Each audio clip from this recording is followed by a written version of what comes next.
Hey there, Cosmic Warriors, and welcome back to another video. And if you are new here, my name is Hannah. I'm a Western Practical Astrologer. Okay, so today we are following on with this house grouping series by looking to the angular houses in your birth chart, the houses of leadership, and you will see why.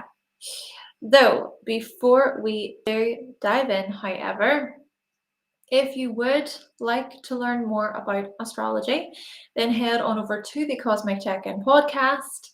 And if you would like to book a reading with me, go to hannahselsewhere.com. All of my services are there available. Plus, there are the astrology cheat sheets if you are interested too. Thank you so much.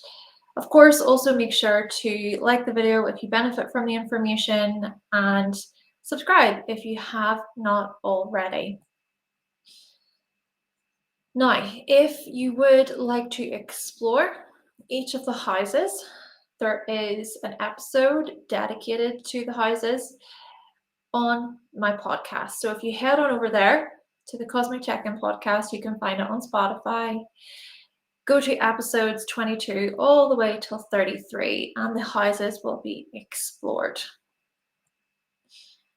So, the angular houses, let's talk about them before we get into each of the signs.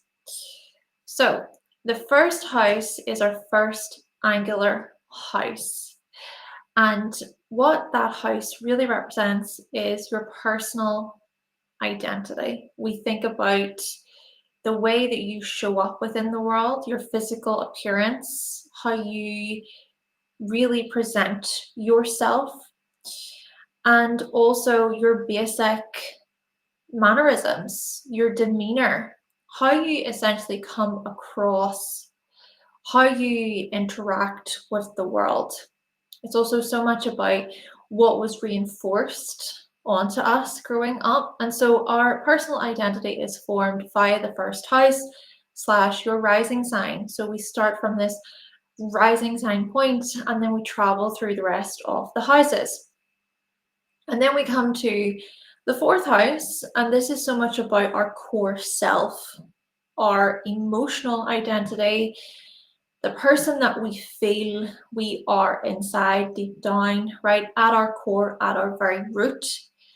But there are also these conditionings presented within the fourth house, thinking about your family history, your family lineage, your family tree, what was passed on to you through the family line, what might you even inherit from your family in terms of certain mannerisms or behaviors, certain actions and emotions. But of course, these things can be rather subconscious. It's really about our subconscious programming, and a lot of that does occur within the home, within your family.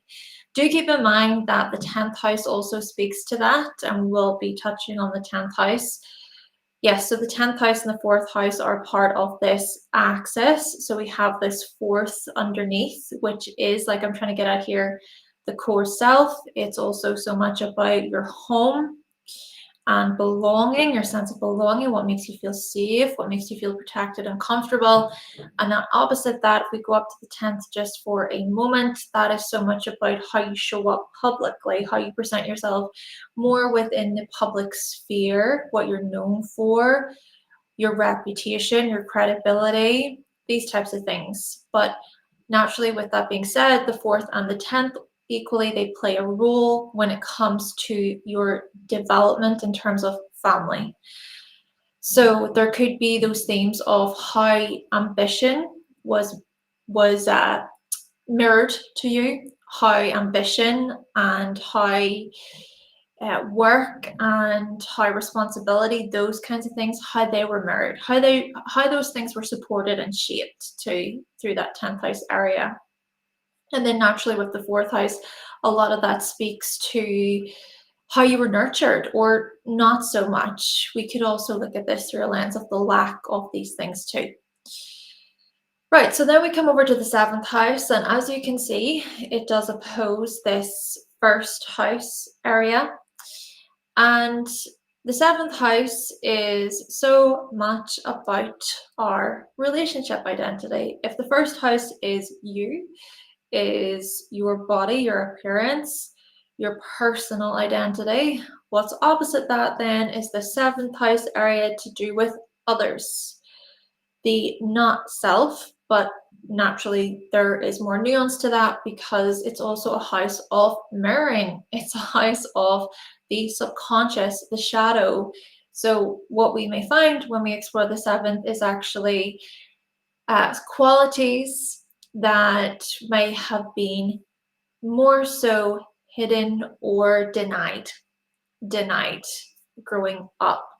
And so we often find those denied pieces through other people. That's also where projection can come in, deflection can come in, this opposing influence. Naturally, the 7th house can be a house of opposition. We can see the resistance and this clash. We can either make friends or foes via the 7th house. We see open enemies, for example, through the 7th house arena. And the 7th house, of course, is also about attraction. So the types of people we are attracted to. And that's why it really speaks to relationships.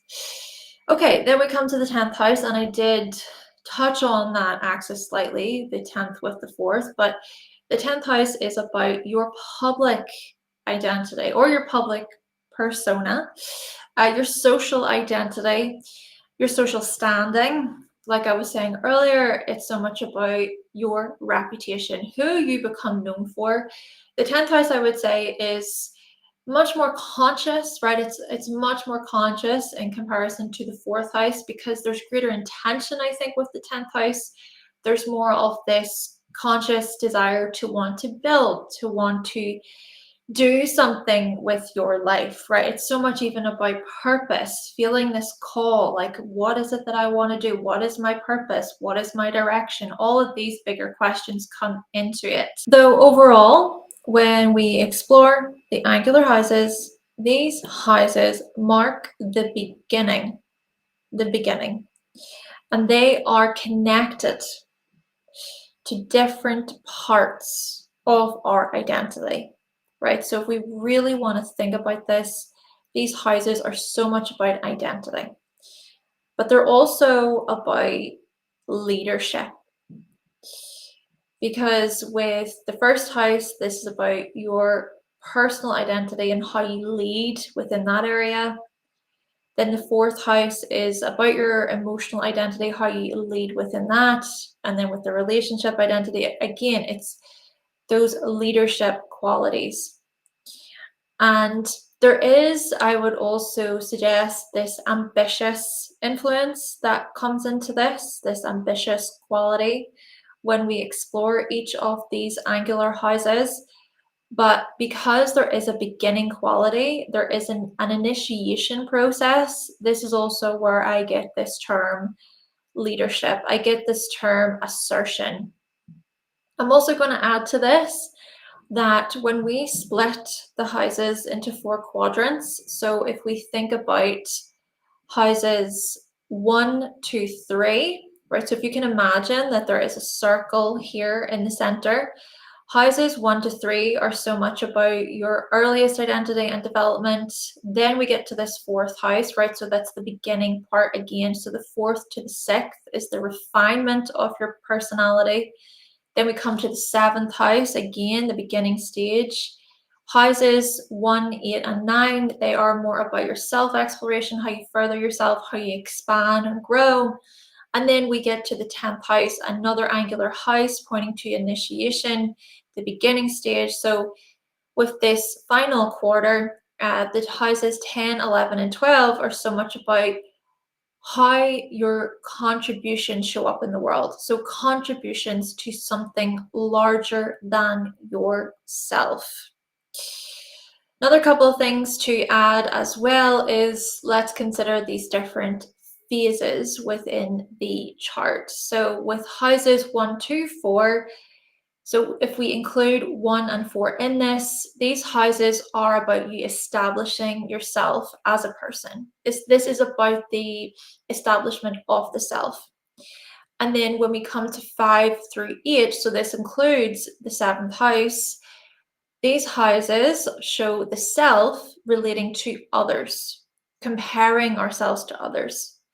Then when we come to our final one here, which is houses 9 through 12, which includes the 10th house, well, this phase is so much about how you associate on a wider scale, the collective. But again, with the angular houses, we are looking to the beginning phases with relation to different parts of our very identity. So with the first house, it's going to comprise of your ascendant, your rising sign. The 7th house is going to comprise of the descendant. Then depending on the house system you use, we see that the 10th house can often possess also the midheaven within it, and then the 4th house can possess the imam coli within that. Now, there's more technical things to say about those, which is why I do recommend watching the video on my channel called Which House System is the Most Accurate. It's titled something like that. If you want to learn more about house systems and the placement, the location of the MC and the IC and everything, check out that video. Last thing I want to mention is how each of these angular houses relate to the other. So we want to explore the interconnectedness between the angular houses. So we've established that yes, they're all about identity, but how do they speak to one another? And do remember that whenever we're looking to these houses, there are squares happening, there are oppositions happening. And so squares and oppositions, they point toward challenge, struggle, possible conflict, but they also point toward our ability to overcome such challenges. There's a strengthening influence that can happen, which is very representative of that square shape, I think, in the center. If you can imagine the shape of a square itself, it's very stable, it's very steady and secure in place.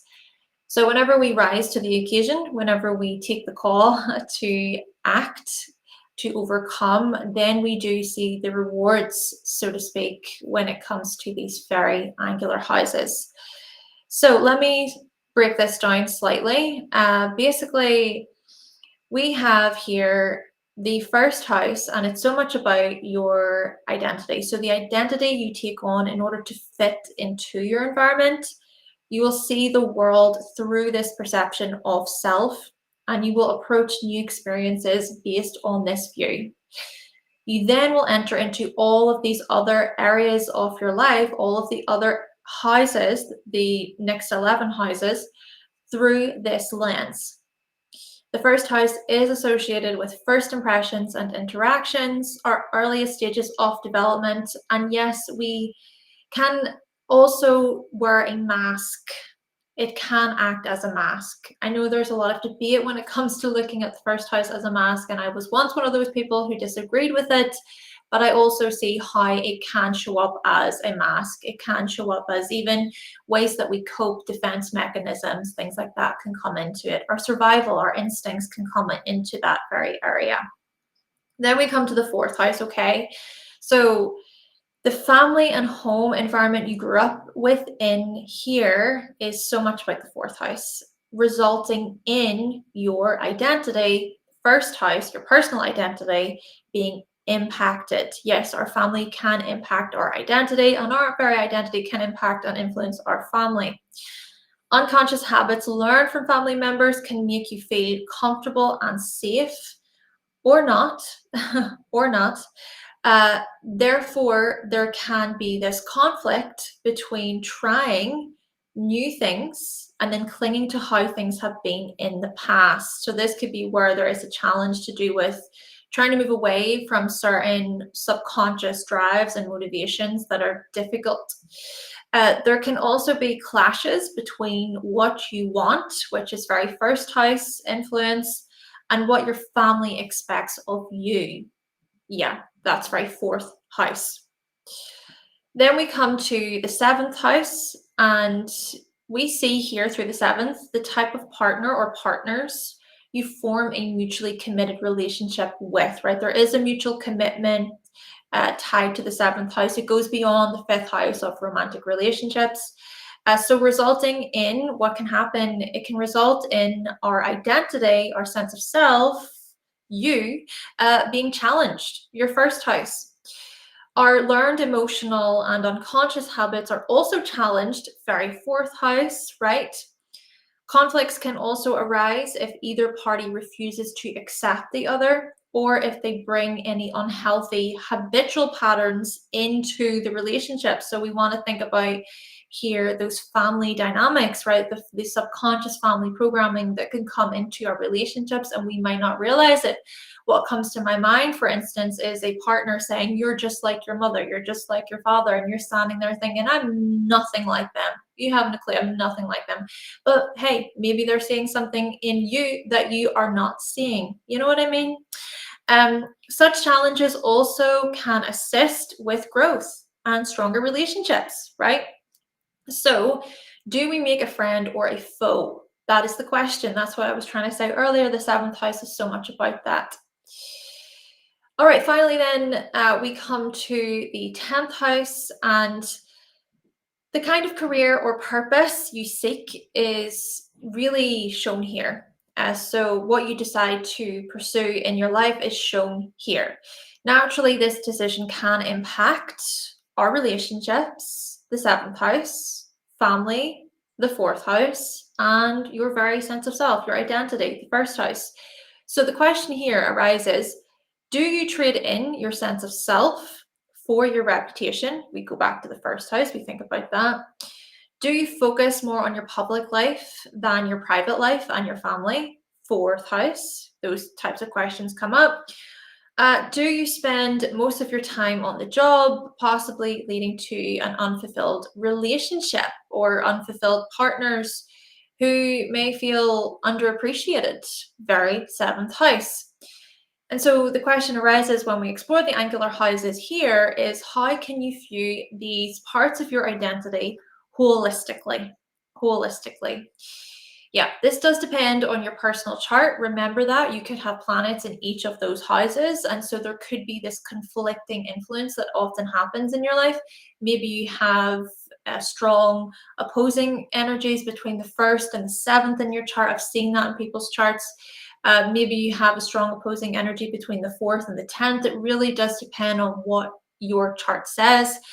But these are the types of things we want to consider as we explore these houses. One more thing I want to highlight before we go through each of the signs is we are going to base this on the rising sign. So watch for your rising sign.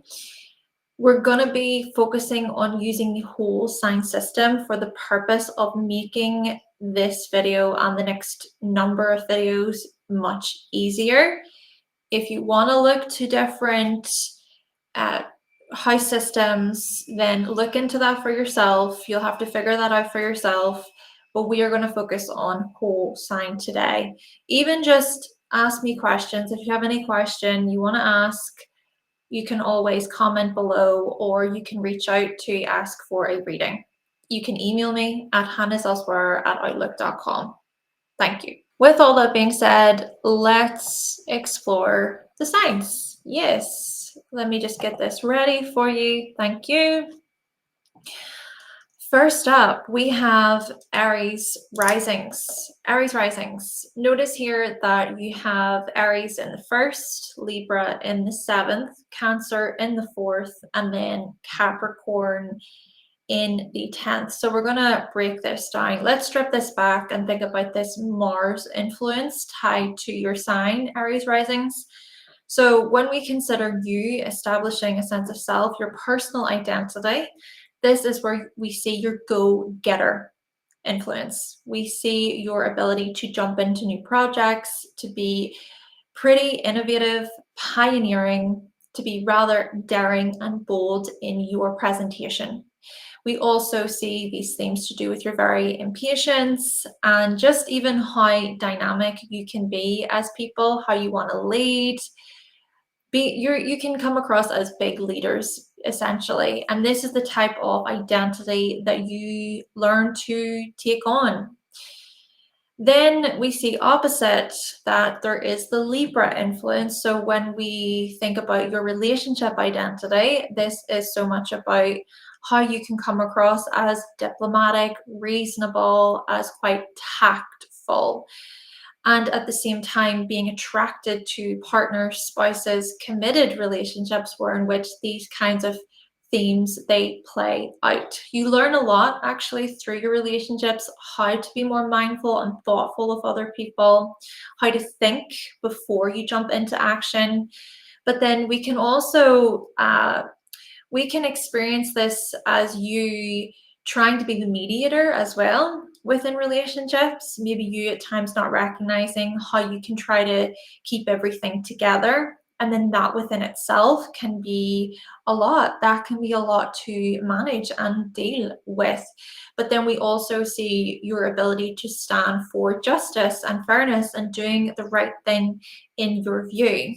So this is what we notice when we explore your personal identity and then your relationship identity. Keep in mind that Venus then would be a part of your relationship identity. We see that the diplomacy, for example, and the desire to want to get along and relate to reach healthy win-win outcomes, hopefully. This within itself makes you great at doing business with other people, very good at building rapport with other people. Okay, then we come to this, we're going to go down to the fourth. So at your core, right, at your core, when we explore your emotional identity, you're actually very receptive people, very sensitive to the needs of other people. So a lot of this stuff is pushing, it's sort of subconsciously running in the background and is contributing to how you show up within the world as well. We notice just how sensitive you can be to your environment and to other people's feelings, their experiences. And then we also notice that within your family home growing up, right, you could have grown up with a caregiver who, sure, maybe they were rather nurturing, caring, or maybe they were quite defensive and very emotional, very sensitive. Maybe you had to care for a parent whilst you were growing up, or there was just something about the caregiving role that you could have subconsciously taken on, or that was passed, so basically passed on to you. So you show up in a way where you try to cater to other people's needs, or you become agitated at other people who do not act in the way you do, because maybe there is an emotional impact happening underneath the surface. And then opposite, we say that you've got Capricorn in the 10th house, and that really speaks to your ambition, your drive, your successful spirit here. We notice your ability to want to build towards long-term success, and whenever you do become successful within an area, you want to keep that success. And so you might think about, okay, well, how can I be in this for the long haul, for the long term? And then we further notice that purpose is a big part of this, so you'll maybe consider, right, what is my driving factor behind this? What is my reasoning behind this new opportunity, this job, this role that I really want to do? And then it's also your ability to want to uphold this a position of authority, where you are the authority. You are an expert within whatever field you get into. Now, with that being said, we also want to consider the squares and the oppositions, because it's really about how they relate to one another. So, for example, maybe you grew up in an environment where you felt like one of your caregivers was quite clingy, suffocating, emotionally draining. They might have tried to pull you back from trying to grow and trying to be an individual, to be independent. Likewise, a parental figure could have had a say when it came to picking a spouse, choosing a significant other, whether that have been more positive or negative for you. And then we can also notice those emotional drives, the subconscious drives that show up within your relationships as well, that could have been mirrored to you from your parents, So this could be a bit of a psychological journey when we consider your past, what was passed on to you from your family, and how those things show up within your relationships, either positive or negative.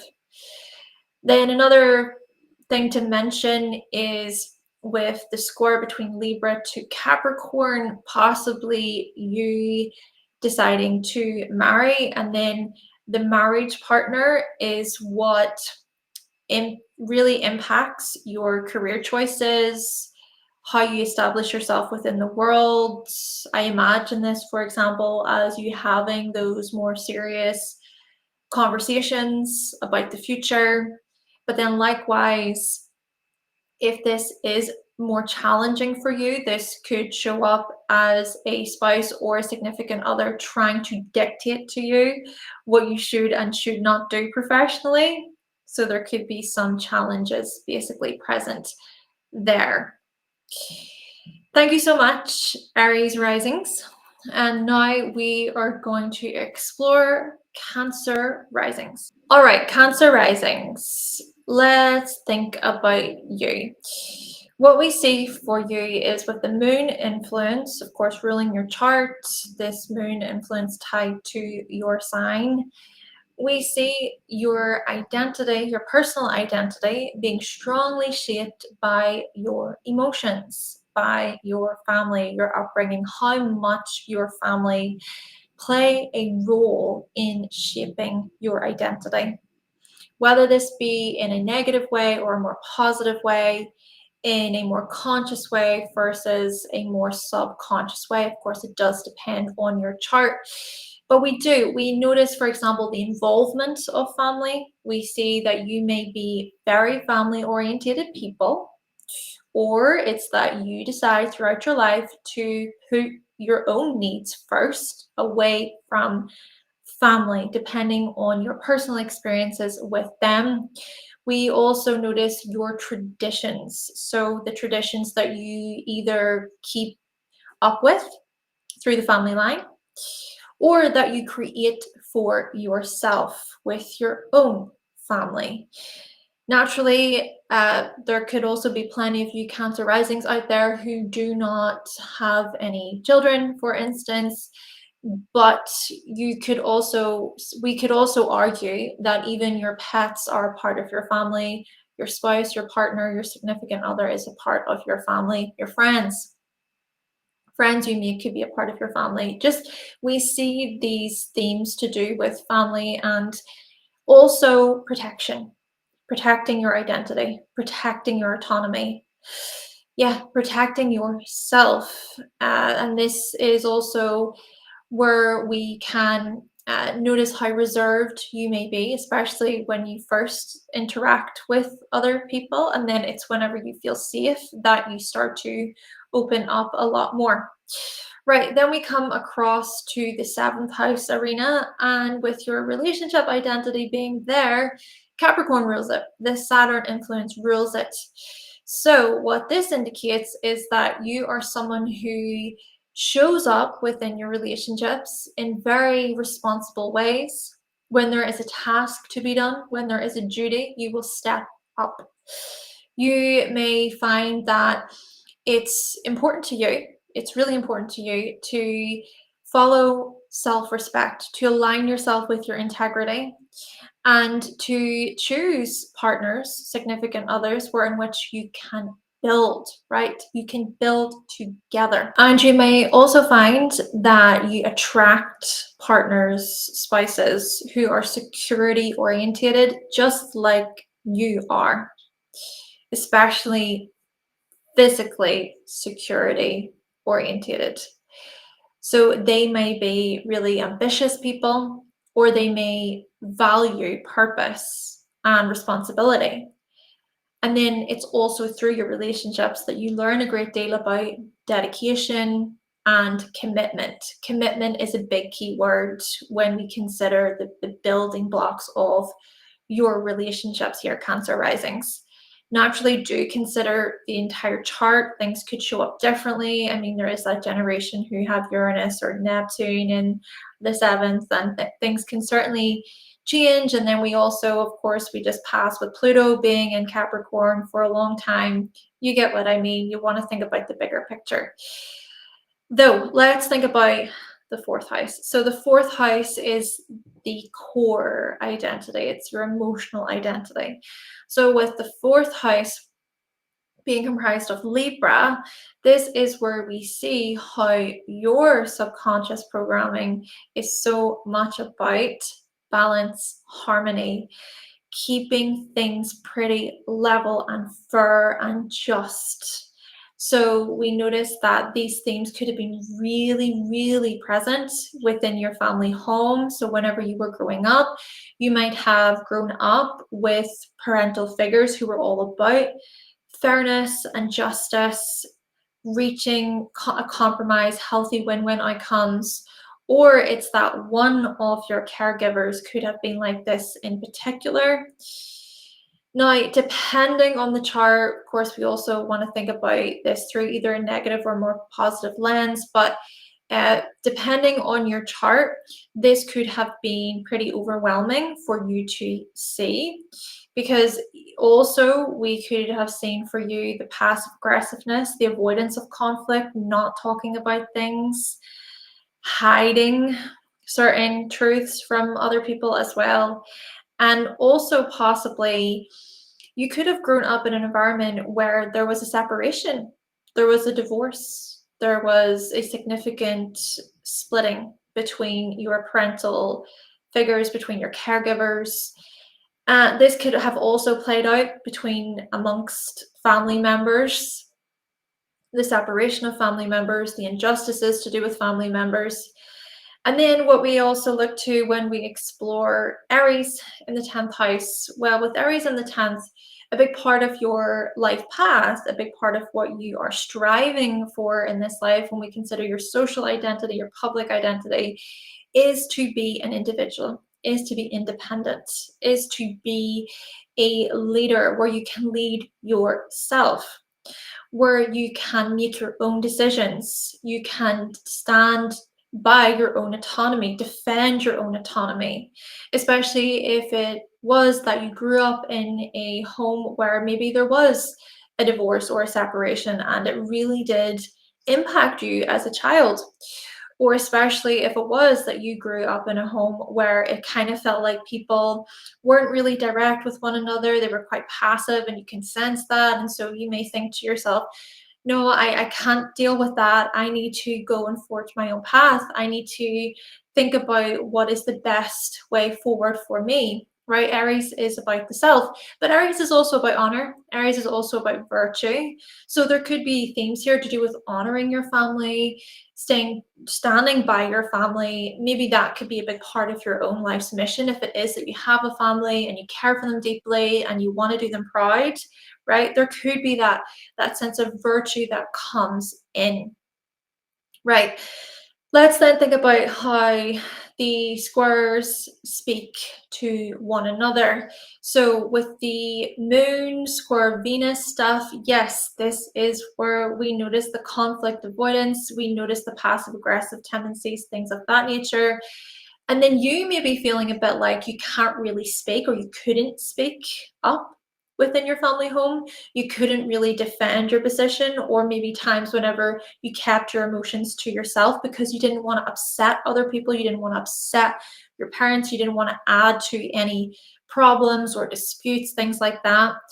Then when we look to this Venus Saturn stuff going on between the 4th and the 7th, right, we could also look at this as those same types of restrictive tendencies coming into your relationships, right? This stuff can bleed into your relationships where maybe you put up with certain behaviors from a significant other or a spouse that is very restrictive or very controlling or very demanding or very critical of you. Could also be that you bring in these types of qualities yourself into the relationship, right? Where maybe when you really step back, you're like, wow, why am I being so critical of my partner? Why am I being so punishing of them? And there could be some underlying themes here, tied to your past, is what I'm trying to say. Uh, then we have this Capricorn, so the Saturn to the Mars, Aries stuff going on between the 7th and the 10th.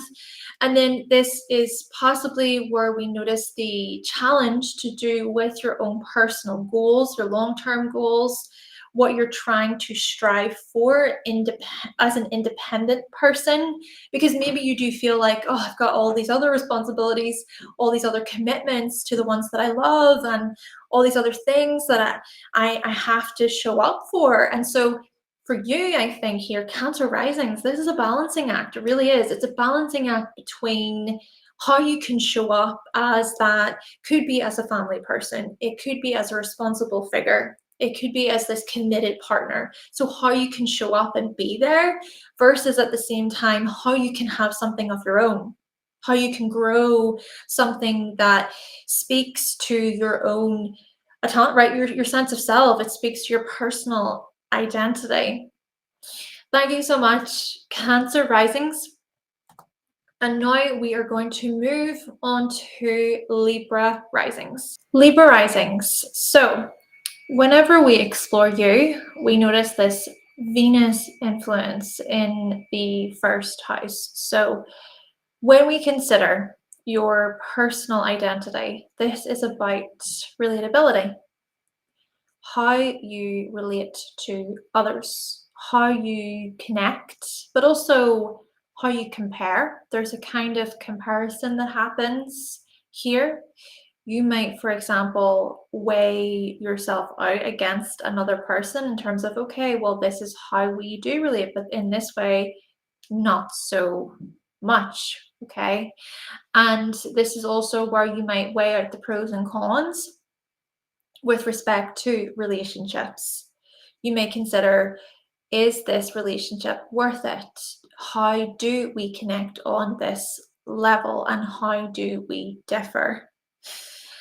And this is so much about how you grew up, right? So we consider how you were raised, how you learned how to fit into the world, the identity that was shaped and formed. So this is about identifying with other people, relating to other people. But then equally, I also see this as you being quite the harmonizer, playing the balancing act, the balancing role, the mediator role, and standing for justice, standing for truth. Truth. So indeed, we see that you are rather relationship focused, relationship orientated. Now, whenever we look across here at this Aries influence in the 7th house, Mars is there. So what this is suggesting is how you might attract partners who are a lot more action orientated, a lot more decisive. They possess this greater spontaneity. They might not weigh out their options before they jump in. And they, like you, can be leaders, but the way you lead is going to differ. You're going to lead in a more subtle way, in a more charming, somewhat pleasing way. But the partners you attract, the kinds of even close friends or the significant other you may attract, they are going to be a lot more direct and forward. And this within itself could throw you off balance, right? Because what is also being invited in here is for you to learn through others how to be somewhat more direct and straightforward, how to consider your personal identity within relationships. If or when, especially, you find yourself maybe acting in super codependent ways, naturally, you also possess the gift with relation to healthy codependency. This is about healthy co-creation with another. Of course, this can even apply to business, for example, friendship, for example, certain family members. But if you find yourself going towards the other side of this, where you're overly codependent, you're overly reliant on other people, you're looking for the feedback, you're looking for the opinions from other people, considering their input too much, where you're going against what you actually think, this could be where we run into some issues, some problems. And this is also where it's important to integrate this Aries part of you, especially because it could get to a point where you keep so much in, tensions rise, and then there can be a lot that comes out.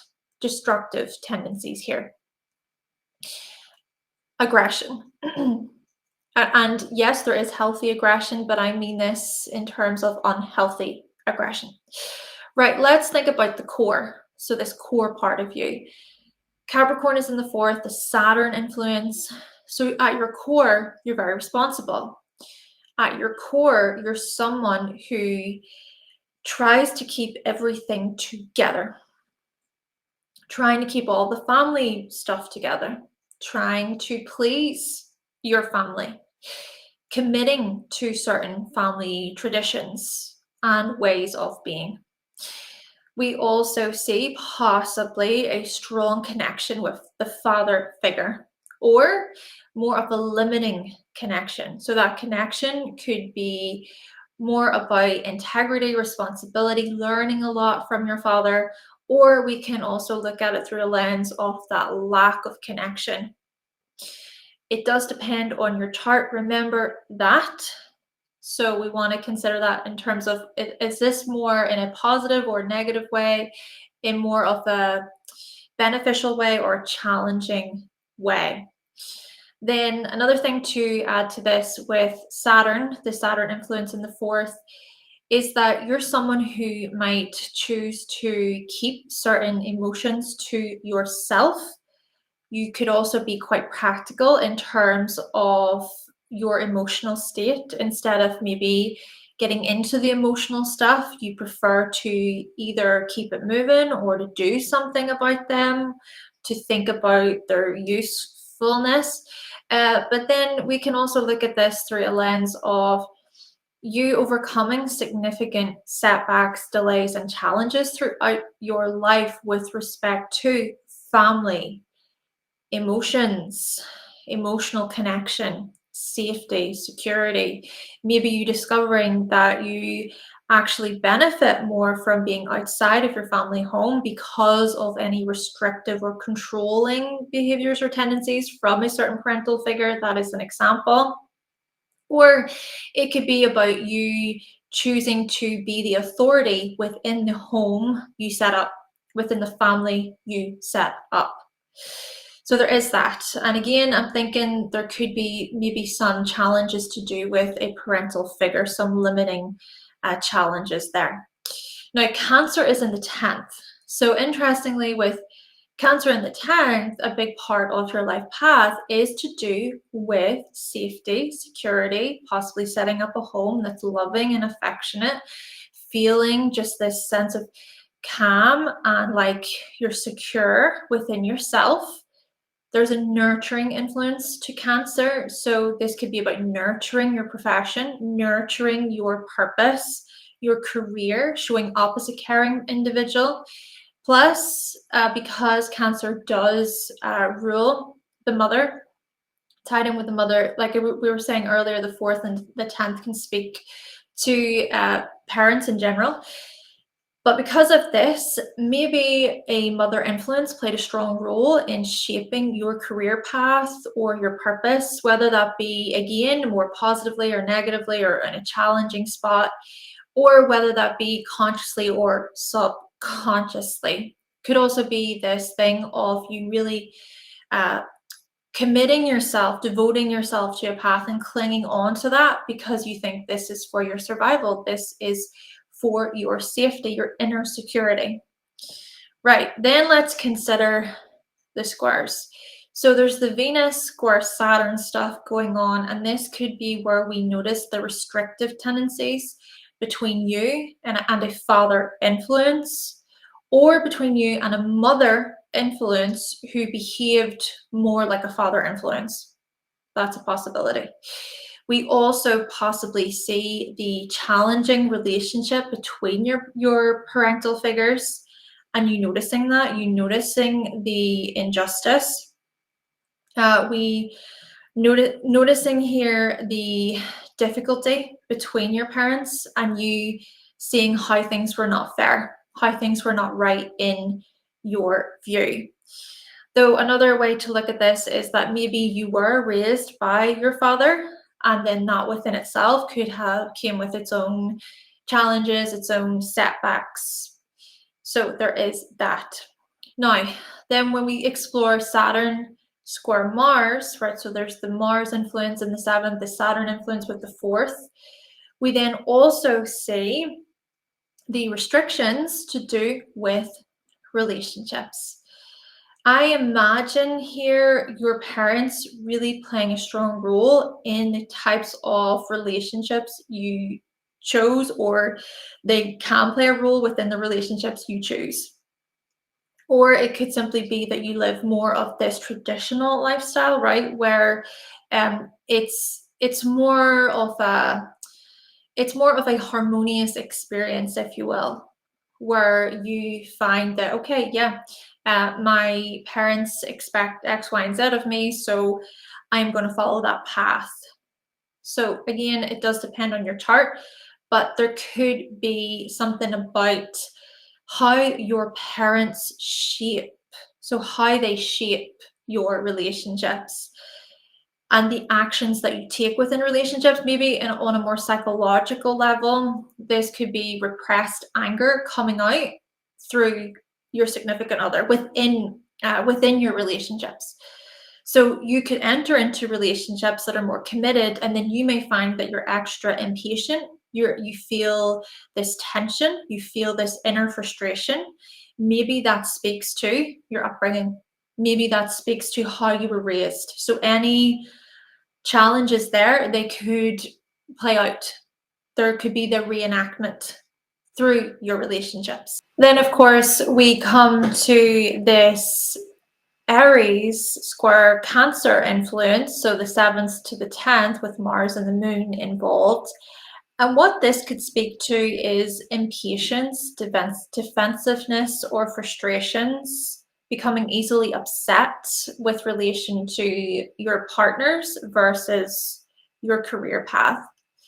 So you and maybe your significant other experiencing some type of tension because of a significant career change, or we could see this through a lens of your own personal autonomy being challenged, or independence being challenged due to a particular career path that changes, that fluctuates, right? So there could be some interesting developments there that are more leaning towards this inner frustration. I'm also going to highlight, of course, yeah, there's still that Moon square Venus stuff between the 10th and the 1st. And maybe this is where your very relationship identity and how you show up as a person, as an individual within your relationships, how that can be challenged too when it comes to a new phase, right? And that, I guess that's also a part of what I previously said. It's that new phase, a new chapter. For example, maybe you experience a phase in your life where you want to stop working full time and you want to raise a family at home, and that is what you want to do. That could require some struggle. That could require some delay, some setbacks and changes, significant changes within the family home. Or, hey, vice versa, this could be you being a full-time caregiver for your family, and then you deciding, hey, you know what, I want to step into this career, I want to do this new thing. And then again, there could be some kinds of dilemmas or challenges, setbacks there between you and your spouse, you and your significant other, you and your children, within your family, basically. But you, as that Libra rising, you're the one naturally who is trying to weigh out what your options are. And you may also try your best to consider everybody else's view, but then that within itself can create a lot of that inner turmoil, because then that feeds into, well, what do you want to do? So it's this balancing act again. Thank you so much, Libra Risings.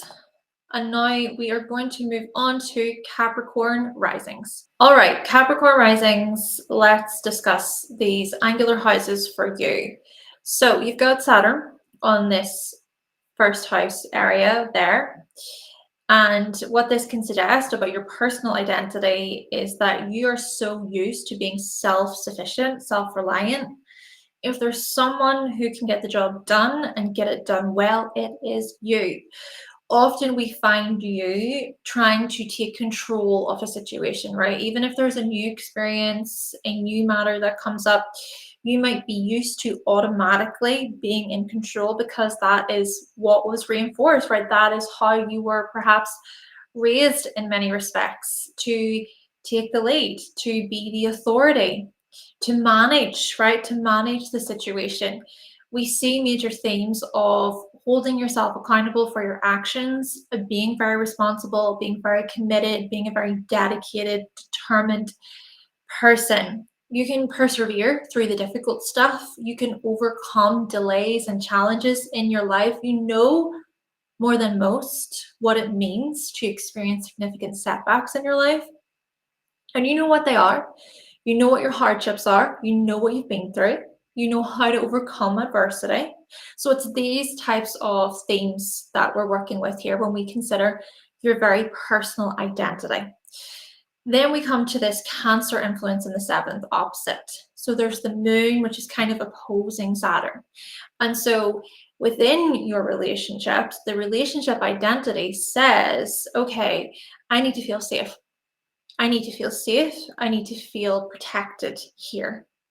Anything that feels off, anything that does not align, this is where you may take a major step back and you might hide away. You might choose to disengage. You, I think, can sense whenever something does feel off, almost like you can bring in these intuitive gifts into your one-to-one relationships.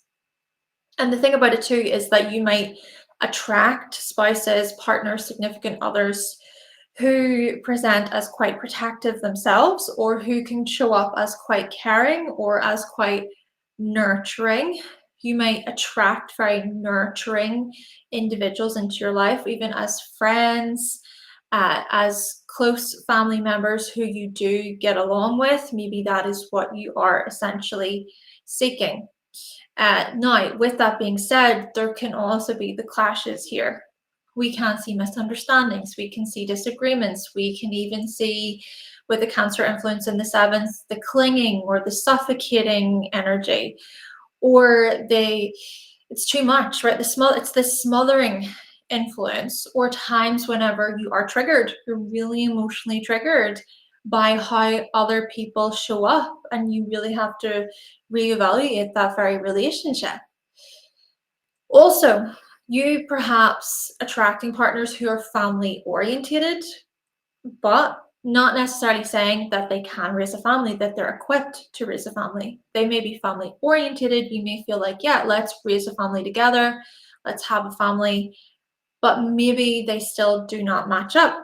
There could still be some inconsistencies. Maybe there's a part of you that is seeking that out. You're seeking out a family orientated person.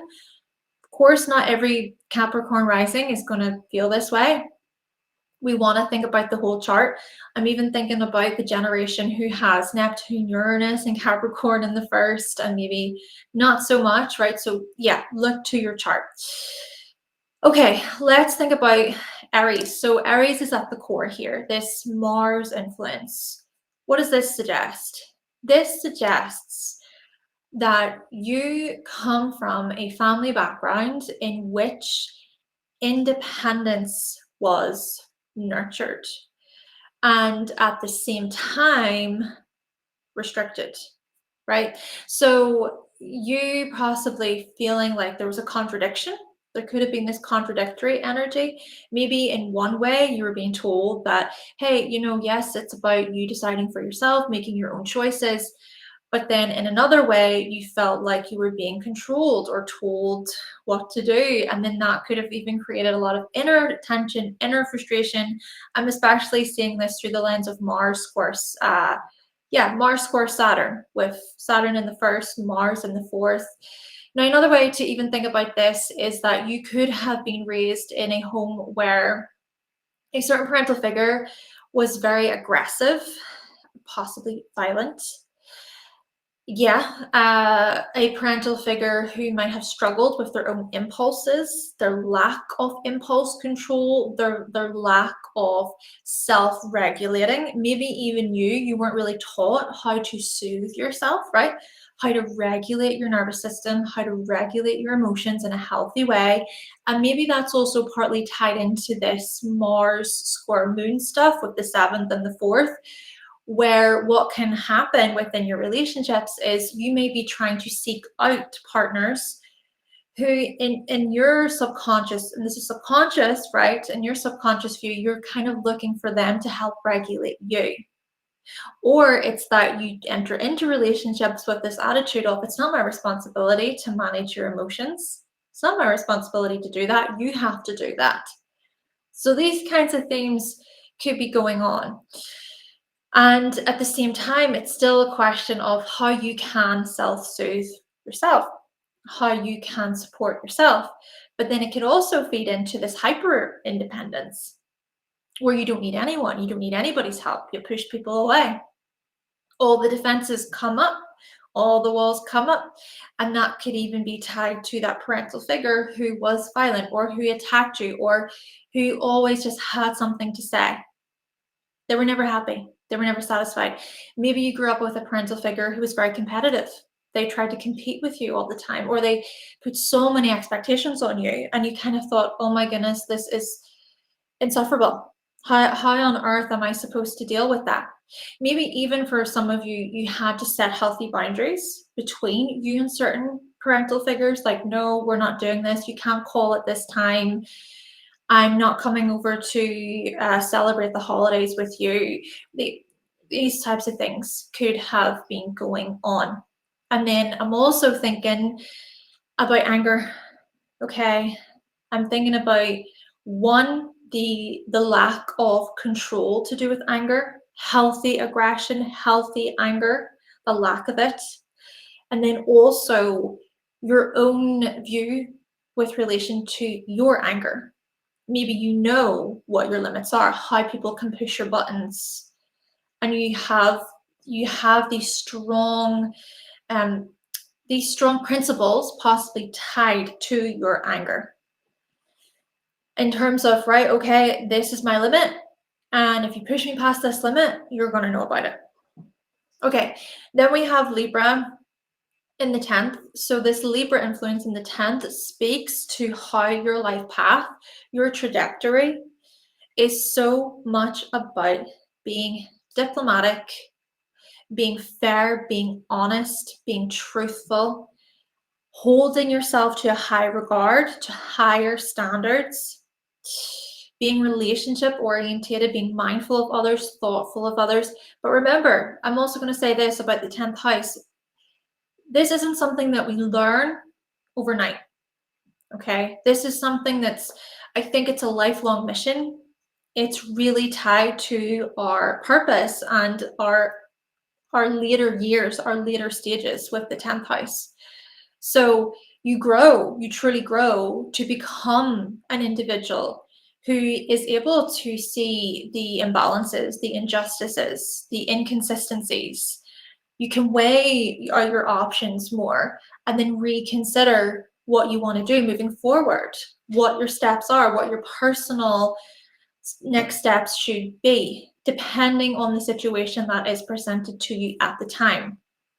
Still, I do think you become known as someone who is tactful and who is thoughtful, someone who is pretty perhaps stylish, fashionable, quite elegant, or someone who is willing to even face the truth, is able to face the injustices that is shown. You're known for being relationship orientated. And that can even show up within your career. Choosing careers where you are working strongly with people, being a big people person in this regard, building rapport with people in a professional manner. So we also, we just touched on the sort of Saturn square Mars influence, and then with the Mars square Moon influence. So let's think about this another way.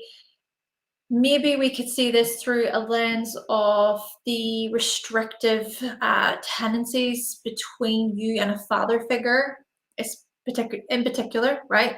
And maybe a father figure who was very demanding or domineering or pushy, who pushed your buttons a lot. And then we get to this Mars square Moon stuff, and then we further see even the mother figure coming in and trying to, well, trying to act as a bit of a mediator, but then maybe not doing it so well. Or we could see this as them being quite passive, acting in passive aggressive ways, and then that can really aggravate you too. And then on a psychological level, this could manifest as you having a short temper with partners, with your spouse.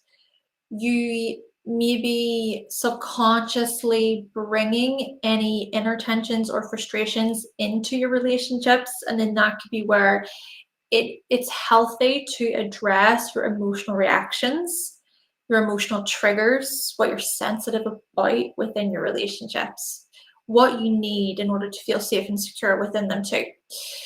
Then we come to this Moon square Venus stuff, and that could then speak to how your choices, your options with relation to your career path may be at odds a little bit with any emotional security or emotional attachments that you have within relationships too, such as you and a partner, you and a loved one, a family member having to discuss things further if it is that you're wanting to go after a new opportunity. Maybe even a big part of this is in the back of your mind, you're constantly thinking about, okay, well, how can I provide? How can I support? How can I build security? Because this is what you're all about, Capricorn risings, even Venus square Saturn. You know, a big part of your path is about the foundation. It's about making sure the foundation is solid. Thank you so much, Capricorn risings.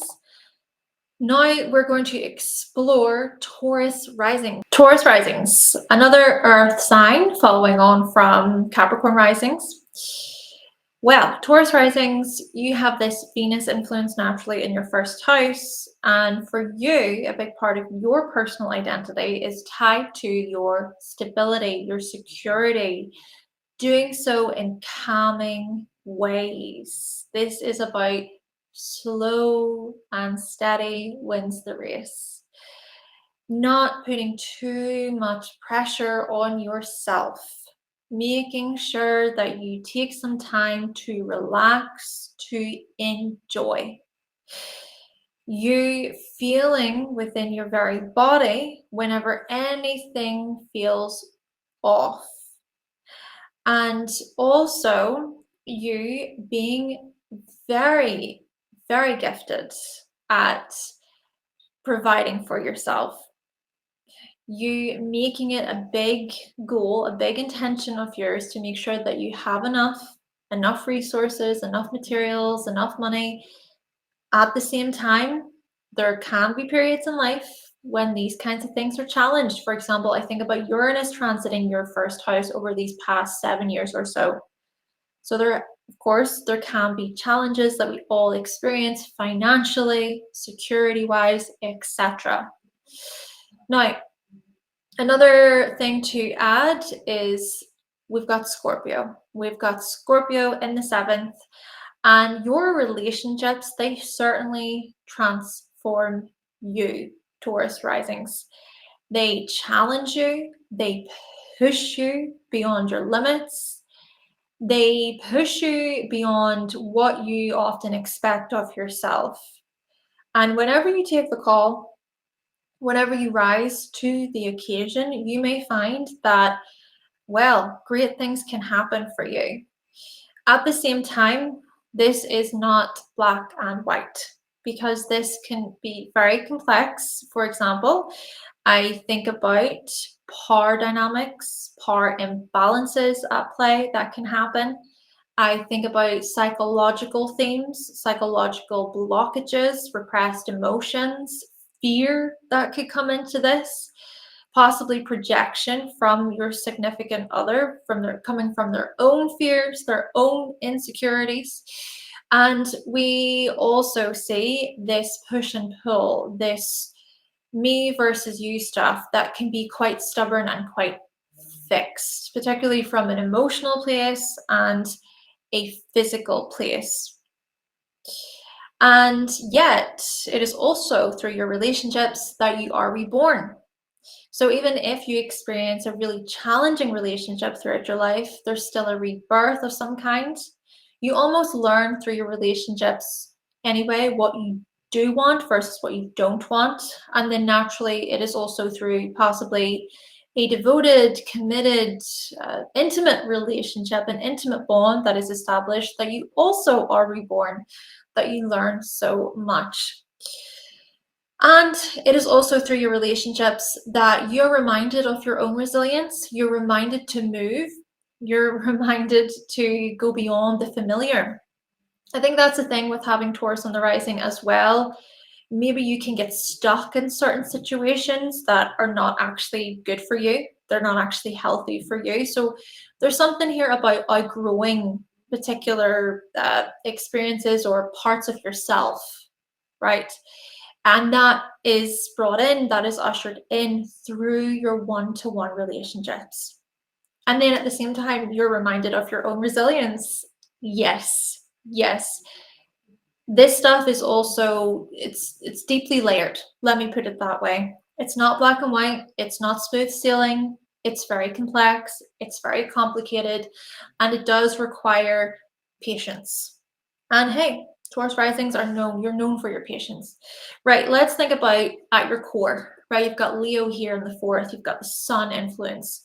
What's this about? At your core here is a person who is very powerful, very dynamic, who is a leader.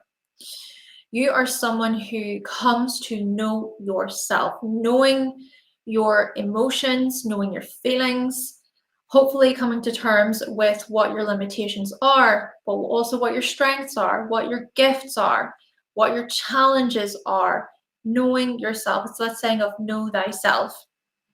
And this within itself also is not smooth sailing because, I mean, there could also be some challenges to do with this stuff. For example, we see with Venus square the sun, challenges with relation to your identity, expressing yourself, what you take on as your own.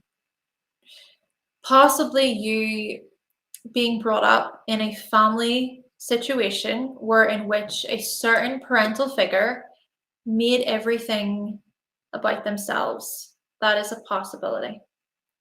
Or you being raised in a home where it felt like how you were seen wasn't exactly correct to you. You may be feeling overlooked. You may be feeling like you weren't fully recognized. Or your sense of self or your self-love being challenged. Maybe due to money, finances, security reasons. Or this could have also manifested as a certain parental figure who was very domineering, who was quite controlling, who wanted to have the say, who was quite possessive. And we further see that with the sun square Mars stuff, this with the 7th and the 4th. So your identity certainly being challenged, your individuality being challenged. So where does this leave us? This leaves us with Aquarius in the 10th. And Aquarius in the 10th speaks to freedom, speaks to your uniqueness, your ability to grow into an individual who can see yourself as part of the collective or a group or a team, a group of people basically. But you can also see that you have your individual role within it. This is, for example, about you being a part of your family, but equally seeing that you're separate from your family. You are also an individual. So if you're someone who identifies with this controlling, even possibly manipulative behavior coming from family, and this sense of control and limitation, and like, you need to listen to us, you need to follow our path, this is the right way, maybe there is a lesson here in you trying to be somewhat objective about that, trying to, in some ways, distance yourself, separate yourself from that. So what we kind of don't want to do is just completely demonize your family. It does depend, right? This depends on your personal experience, because I'm not out here saying that every Taurus rising had a horrible family, a horrible childhood, etc. I really am aware of the nuances and the complexities of this. But if you were raised in a family and you were brought up to believe that everything has to be through the family, and you can't separate from the family, and you must listen to us, if you feel that sort of that compression, this could be where it's important for you to really separate, if you to see that that's their stuff, being brought in, and it's about you trying to create a life for you, right? That's also, I think, what is noticed with the Leo in the fourth, creating something of yourself, for yourself, putting down your own roots, trying to figure out, trying to navigate what you want out of life, especially within the context of family and home and safety and security. So now, as for this Mars stuff to Saturn between the 7th and the 10th, this can also possibly highlight maybe controlling tendencies from particular partners, trying to sway or trying to dictate to you what you should do with your life. And then naturally with Aquarius in the 10th, that does speak to rebellion and you breaking free, you breaking away.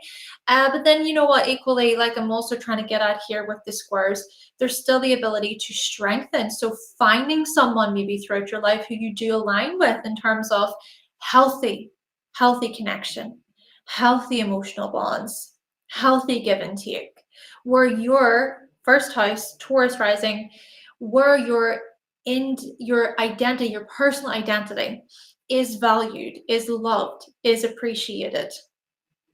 And it doesn't have to be this fight to get what you want or to get where you need to be. Equally, yes, it is also about healthy give and take.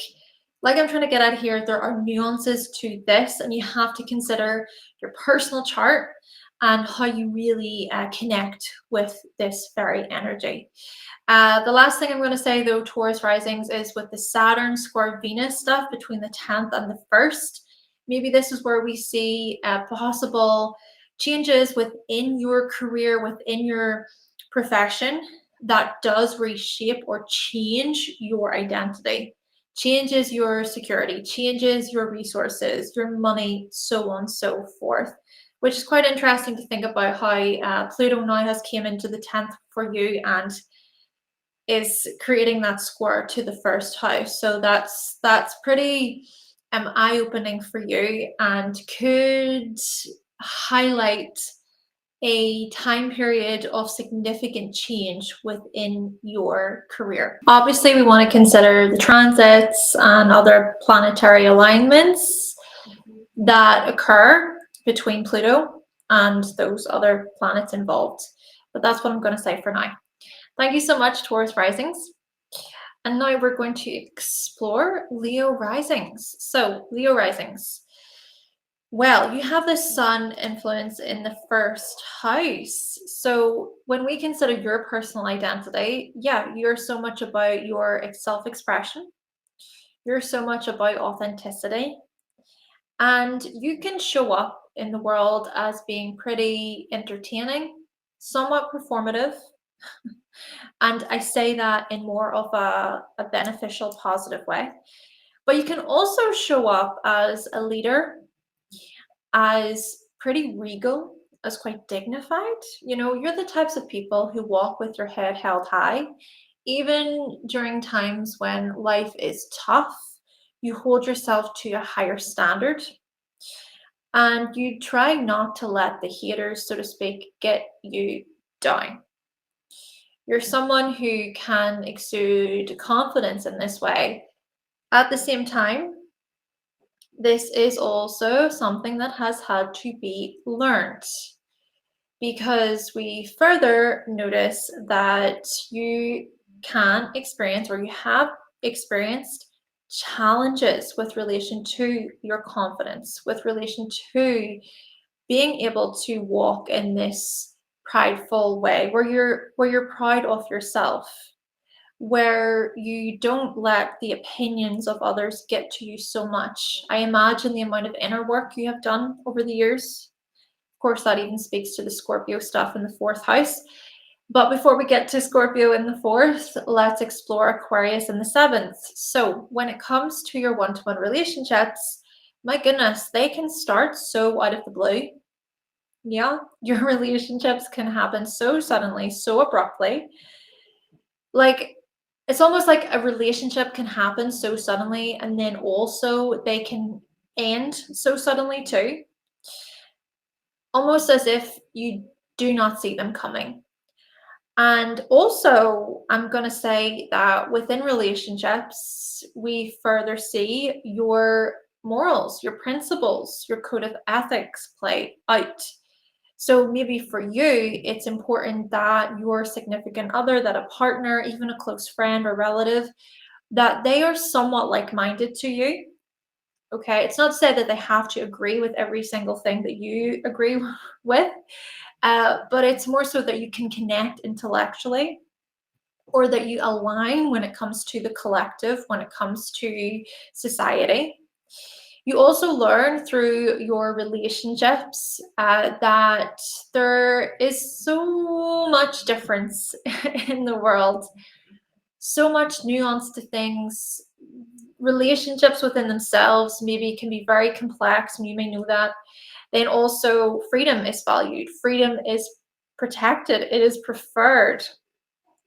Your own autonomy is really protected in this way, your individuality. At the same time, you wanting to bond over group activities too with your significant other. Maybe friendship is also really attractive to you within your relationships, no matter what the relationship is. Okay, then we come to this Scorpio influence in the fourth, and well, this is where we see that at your core, right, at your core, you are someone who is very protective of your feelings, very private. You do not give a lot away until you feel safe to do so. Maybe this is about bonding with really close relatives, with people you can trust. To me, it's important for you to establish trust first and foremost. And maybe also you grew up in a family situation where in which your trust was not respected, or where it felt like the foundation of things was very shaky. The family dramas, the chaos, the turbulence, emotional disruption in this regard. But then equally, we could see this as a certain parental figure. Maybe a certain parental figure could have been very protective of you, or they would share their private information with you. Maybe in a way you had to cater to their needs, their complex emotional needs that might not have been appropriate for a child to do, honestly. Or it could be that you were raised by a certain parental figure who was very domineering or controlling or very manipulative, or maybe there was a loss in your family from a very, very young age. Or it's that you were raised in a family where in which a certain family member struggled with addiction. As you can see, this can play out in many different ways, and you do want to think about your chart. But basically, we do see the emotional turbulence here and the dilemmas. And then we also see on your part the resilience. We see your ability to really rise after a very challenging family situation or a challenging emotional situation. This is at the core of you. So, this is why I was saying earlier with Scorpio square Leo, right? The Sun square Mars, we see your ability to overcome adversity with relation to confidence, with relation to your individuality and your identity. It's your core self that could be driving a lot of this. It's like, no, I am not going to be kept down. I am not going to give up. I am going to keep fighting for myself, defending and protecting myself. Now, we also notice that there is the Mars square Saturn stuff, so 4th to the 7th. And the way this could very well play out is I'm wondering, for some of you, I'm wondering about detachment. I'm wondering about psychological themes to do with detachment and pushing people away, testing partners, testing their loyalty, testing their faithfulness to you because there's a part of you that doesn't want to get hurt. Or it could play out as you not wanting to go all in or not wanting to be completely into a partner or show that you are because you're trying to build that trust first. There could even be a case of here healthy distance, healthy separation before you fully commit, before you go all in. Also, we can look at this through a lens of possible restrictive tendencies with relation to how much you open up, how much you share. This is a process. It's something that can't be rushed or forced. Then this leads me on to Taurus in the 10th house, right? So what's opposite this Scorpio is Taurus in the 10th, and this speaks to how a big part of your life path, a big part of what you're sort of building towards, working towards in this life, is about feeling comfortable. It's about feeling relaxed, secure. This is a big priority for you. And so this is also where a lot of the other stuff that we previously said, where a lot of that stuff comes into this. For example, maybe a part of the reason for why you might trust or why you might test partners, test their loyalty, is because you're trying to make sure that the life that you're building towards is secure. Naturally, we also want to be mindful of how fear might impact this, how the familiar, what's comfortable, might actually interfere with your ability to open up, to trust. These are the kinds of themes that we're working with.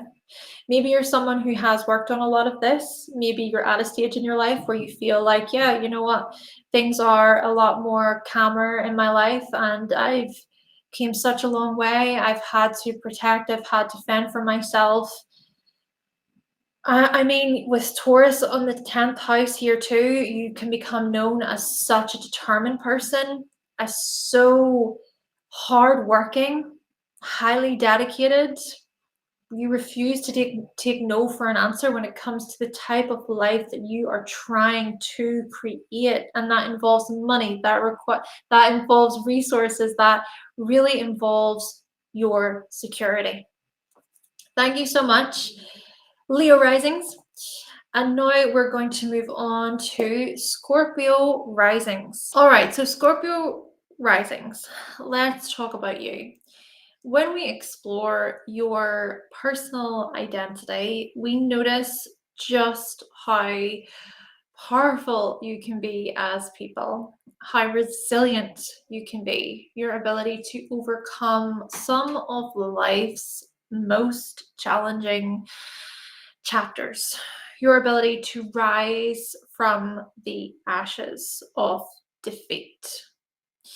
So, for example, this could be you experiencing your parents going through a divorce whenever you were very young.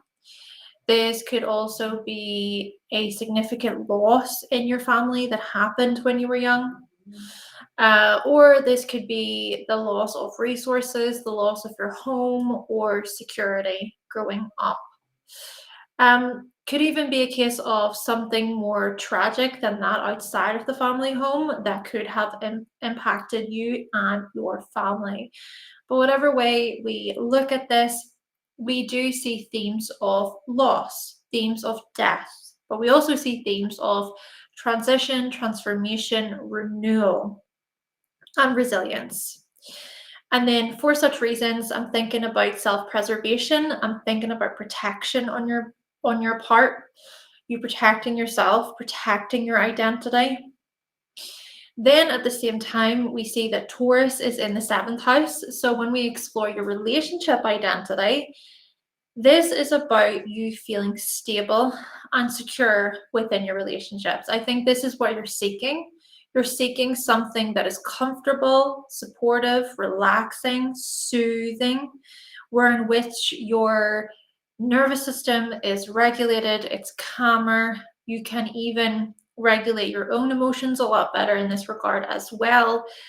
And so, yeah, this could be, for example, you seeking out a partner, a spouse who is more calm, who's more level, grounded. But at the same time, sure, there is also this likelihood of me versus you. This is what we notice when we explore oppositions, of course, in the chart. And so, for example, you might, in subconscious ways, go against your desire to want to grow and build and feel secure, maybe because there is some subconscious programming happening in the background. There are fears that could get in the way. There could be some repressed emotions, some unconscious drives and motivations that could be tied to the past. So this then leads me actually onto the Aquarius influence in the fourth. I'm thinking about the inconsistencies, the sudden changes, disruptions within your family home growing up. I'm thinking about your need for freedom, to want to get away from certain family members. I'm also thinking, sorry, I'm laughing because there's a cat outside who is trying to get a butterfly. Okay, I'm gonna pick this back up. Yeah, we also see then, yeah, independence. So much about independence and recognizing yourself as an individual separate from your family. You might look at your family and think, oh my goodness, my family is crazy. My family is nuts. Or you might have learned from a certain caregiver how to be an individual, how to rebel against authority, how to rebel against any systems that are not actually healthy. And you then learning from a certain caregiver how to fend for yourself. Naturally, this could have been more of an intentional thing, a positive thing, or it could have been unintentional. Maybe it was indirect. It could have been through the challenging relationship with a parental figure that you then go on to fend for yourself. Basically, having no other choice in the matter could have been a big part of your story, or is a part of your story. Then at the same time, we want to think about these squares. So I'm thinking about the Mars square Saturn stuff. Uranus also partly involved, of course. Yeah, so your challenges to do with your personal freedom, and then setbacks possibly happening with relation to your home, one thing after another. It's like, oh, right, another tragedy, another disaster, another family member is caught up in drama, more chaos. And then with the square to the Taurus influence, naturally noticing these reoccurring themes happening within your relationships, maybe certain emotional triggers. Maybe there can be times whenever your buttons are pushed because there's something about your system, your nervous system, that is really impacted, maybe because of a past trauma, a past issue, a past concern. So these types of things could interfere with that stability that you're seeking within relationships. Could also be a case of self-sabotage, pushing people away. And again, this could be possibly stemming from something deeper, something to do with the past, something to do with family conditioning, your family upbringing.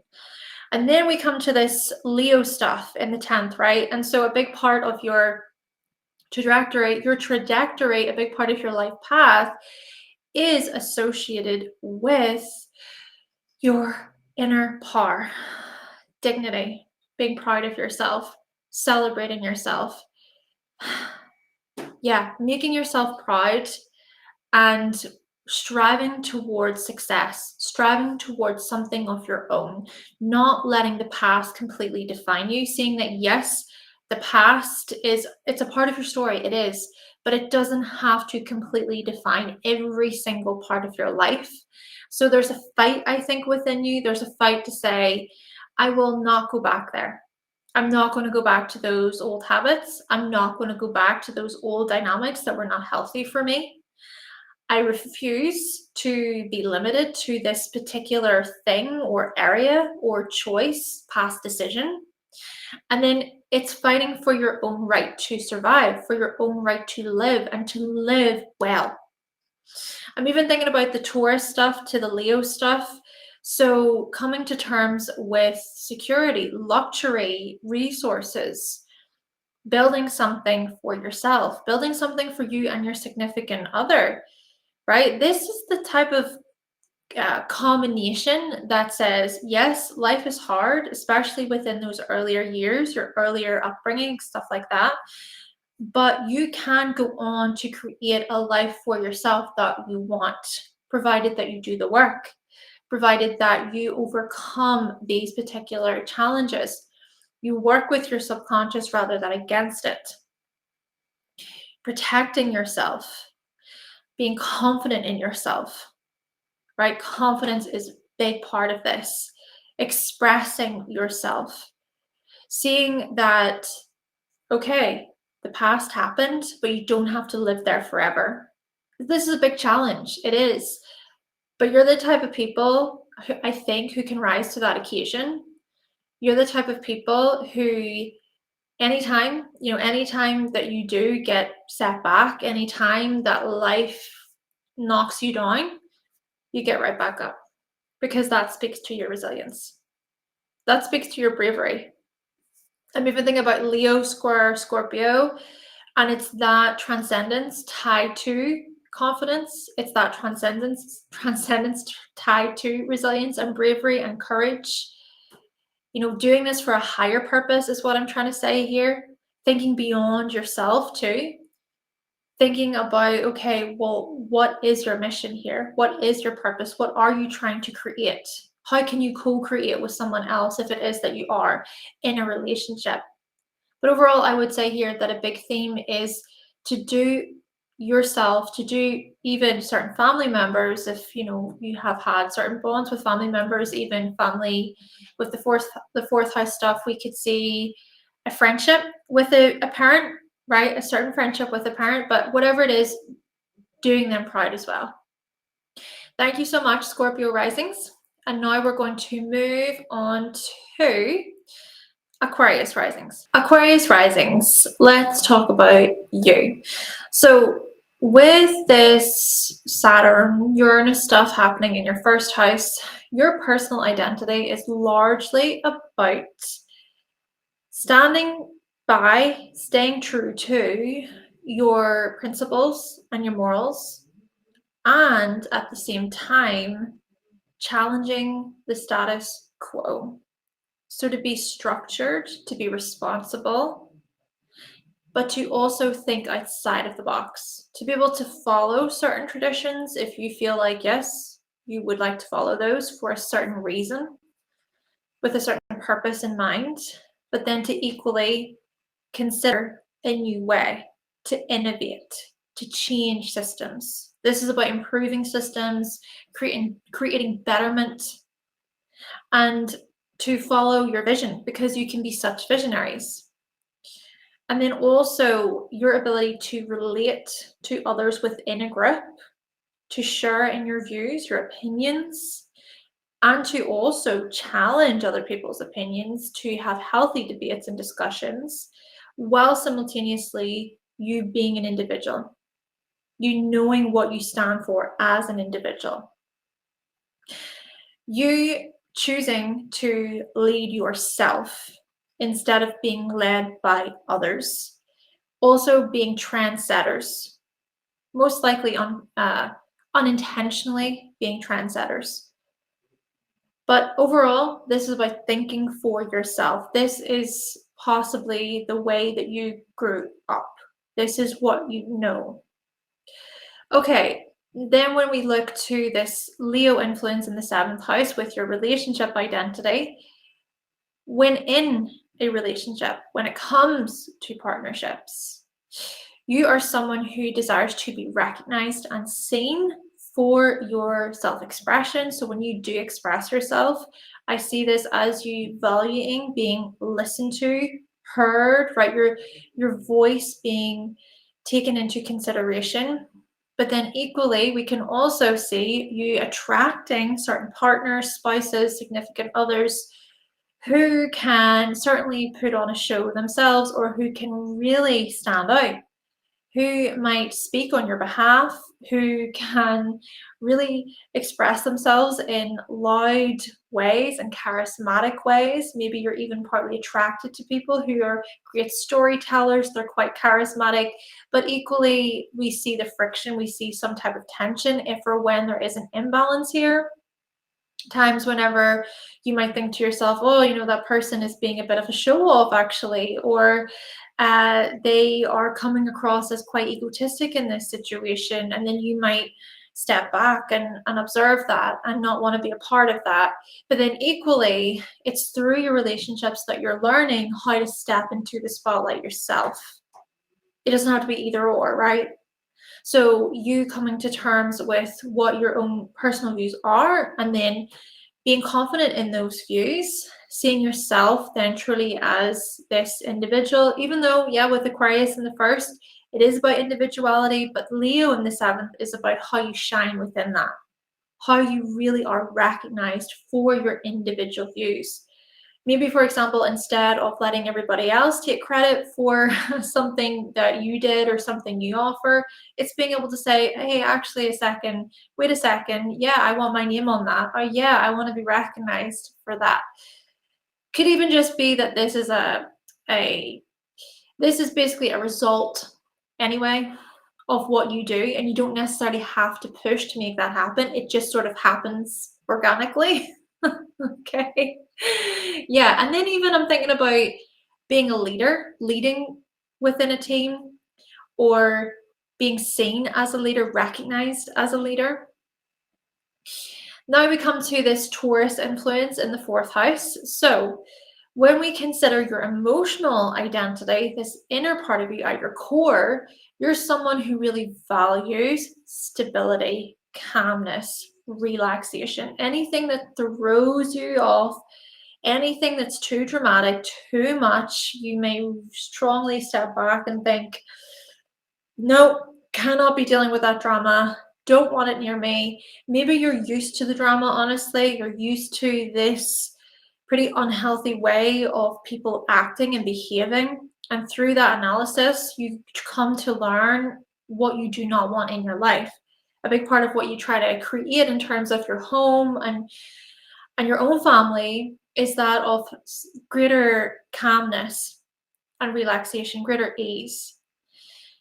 See, we also notice that there's the square Aquarius and Taurus. So, for example, you growing up with a parental figure who was very chaotic or who was very controlling or possessive, a parental figure who tried to tell you what to do at all times, who tried to crush your ego, or they tried to crush you, your spirit, your freedom, your independence.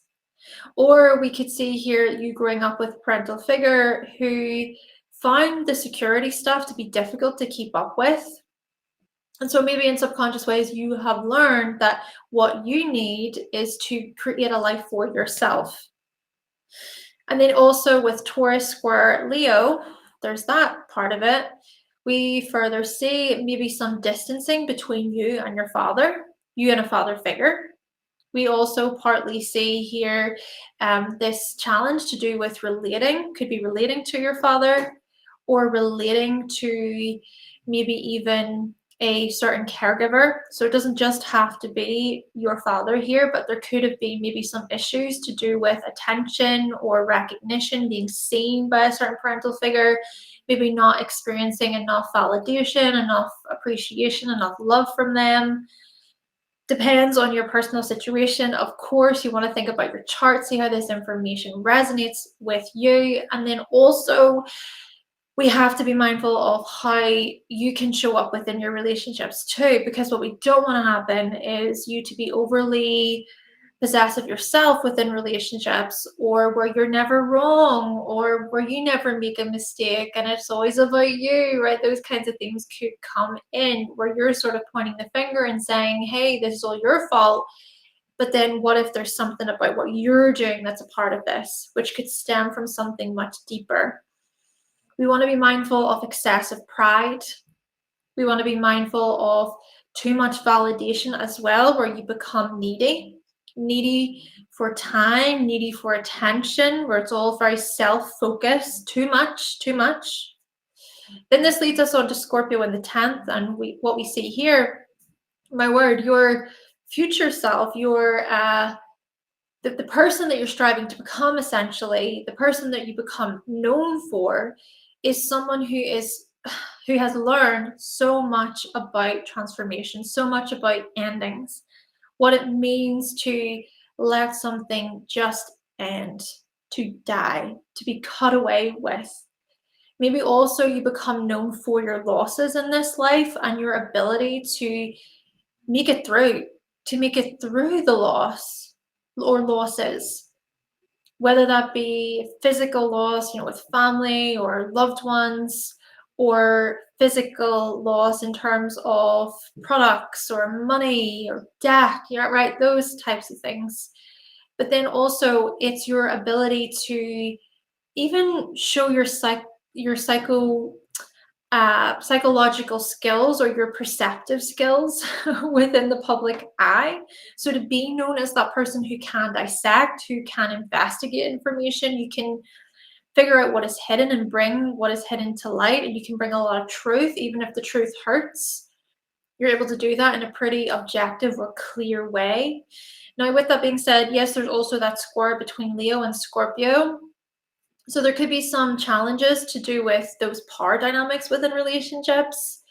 Maybe it's about questioning what your intentions are whenever you do present information to the public. Are you coming from a place of being genuine, being authentic, being real? Or are you coming from a place of neediness, desperation? You're wanting that attention. And that does require, I guess, when we go back to the Taurus influence in the fourth, that requires knowing your worth. Knowing, for example, where that part of you stems from, some insight into yourself, a deeper look into yourself, into your intentions, what your actual motivations are, right? Could it be that you're subconsciously trying to compete or subconsciously trying to prove something to the world? Or could it be that, for you, it's about challenging yourself. It's about showing up in front of the public and talking about the things that not many people are talking about. And you're known for being like that, Aquarius Risings. You're known for being like that. You touch on areas that not many people touch on, the complexities of things, the nuance. That also speaks to that Scorpio stuff square, the Aquarius in the first house too. Thank you so much, Aquarius Risings. And now we are going to explore Gemini Risings. Okay, Gemini Risings, and by the way, this is where we get into the mutable signs now. So, with Gemini on the rising, we notice when it comes to your personal identity, just how changeable you can be. Perhaps the most changeable out of all of the rising signs here. So your identity in this way can change. For instance, the way you do your hair, your makeup, your choice of clothing, Your overall demeanor can sometimes change depending on the person you're around, the day it is, the time of the month it is, whatever. There's so many variables when it comes to how you show up within the world. And then what I'm also thinking here is that your moods can certainly change. You may be in the mood to you do something or start something, and then another time, not so much. Maybe it's because you're just not there. Your curiosity isn't there, your attention, your focus isn't there so much. Even as well, it could be that you often mirror people quite a bit. You do consider who you are around, and it's the people that you associate yourself with that can truly influence or shape how you come across. But overall, yeah, you can still show up as pretty sociable and pretty chatty people, always willing to learn. You can certainly adapt to new environments, to new experiences, even if it is that there's still something in your chart that says that you're not that good with change. You'll still adapt and adjust anyway. Then we have Sagittarius in the seventh. So when we consider your relationship identity, my goodness, so much about freedom and exploration, and you discover so much about yourself through others. There's an openness, I would say, an openness, maybe a philosophical view, something wider, something more expansive. And it's through others that you come to learn about those bigger themes. You question the bigger picture, you question your meaning. Maybe you even attract a significant other, a partner who gets you questioning what your meaning is. Or it's that they set you off on a whole new path and you think, whoa, I didn't think that this would ever happen. I didn't think I would meet someone like you. And your world is expanded. You might even decide to move to a completely new state, new city, new country with your spouse, possibly. And it's also through another that you can learn even more, right? It's the knowledge that you seek, and it's the understanding of that knowledge that is furthered. It's that deepening of your understanding. Maybe also your religious beliefs could change, your very beliefs, your morals could possibly change because of a marriage or because of a certain committed relationship. Do consider the whole chart. We also want to think about the whole chart. You could have something else going on that can suggest otherwise. I mean, there could be some of you Gemini risings who think, yeah, you know what, I'm going to be in a committed relationship and I want to settle down. But something else in your chart actually suggests otherwise, or a certain transit happens throughout your life. And then you think, no, actually, I want to be single. I don't want to commit in this way. So yeah, there's certainly change with the mutable signs, especially.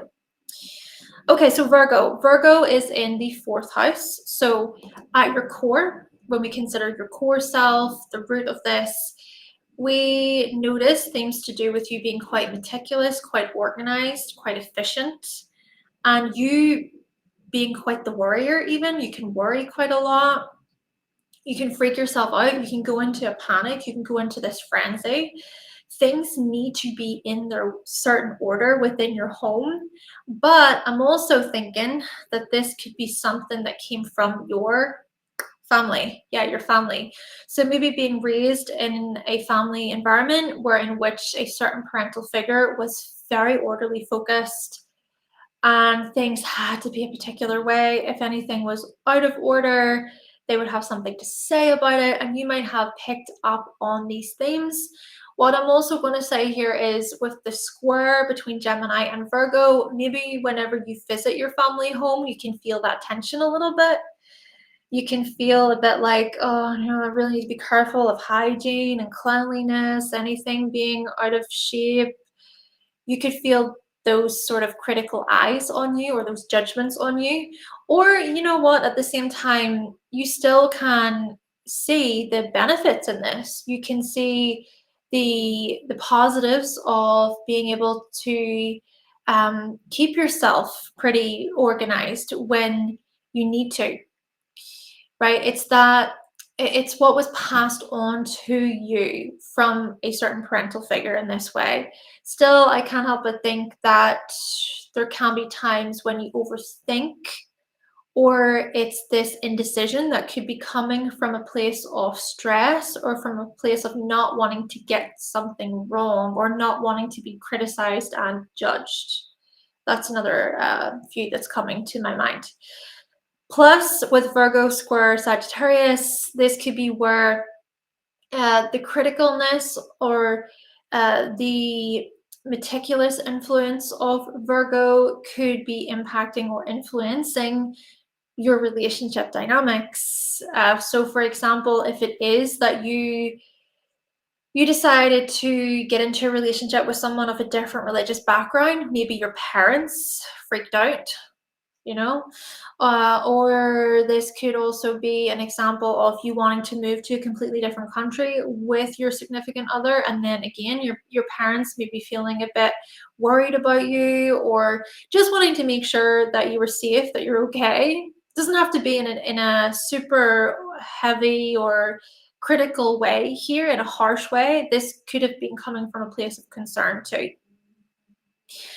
And maybe at the same time, your parents could have had a say. They could have had a say when it came to partners and how you selected partners. They might have seen something or analyzed something in a partner that they could have been really happy with or not so happy with. Yeah. All right. And then we're led on to Pisces in the 10th house.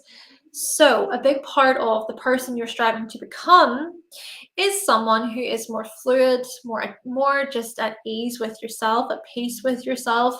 I think this is about inner peace. This is about getting to a point in your life where you're not as stressed, you're not as critical, you're not overthinking as much. Yes, okay, Pisces can also highlight this oversensitivity at times, being overwhelmed by how sensitive you can at times be. But maybe through self awareness, through inner work, through healthy regulation, then things can be a bit calmer for you. And then also, maybe a part of this is challenging your limiting beliefs, challenging what beliefs were passed on to you about yourself. But overall, what I am going to say with this Pisces influence in the 10th house is you are striving to become someone who is more aligned with your spiritual values, who is okay with not being perfect all the time, who is okay with going with the flow more than anything, rather than every single little thing having to be in order. And then also, it could be suggested that you're pretty open to change when it comes to your career path. You're good with following your intuition. And so you'll know deep down whenever something is no longer aligned with you, whenever you've outgrown a particular area. And a lot of that speaks to your spirituality. Maybe it speaks to being able to let go or surrender. And this, to me, it makes sense because you are known, Gemini risings, as being so changeable, so adaptable. And so that Pisces influence in the 10th could highlight your ability to do that within the sphere of career paths, choices, options.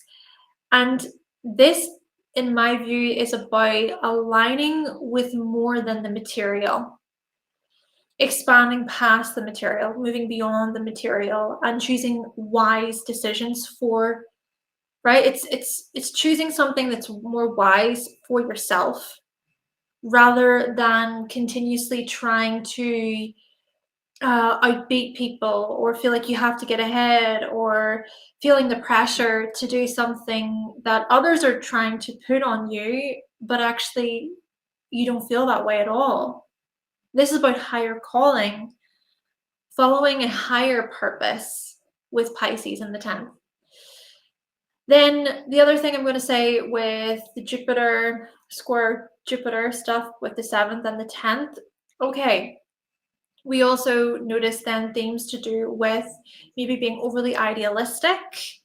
Maybe, for example, you could take this leap of faith and then you notice, oh, why did I make this decision?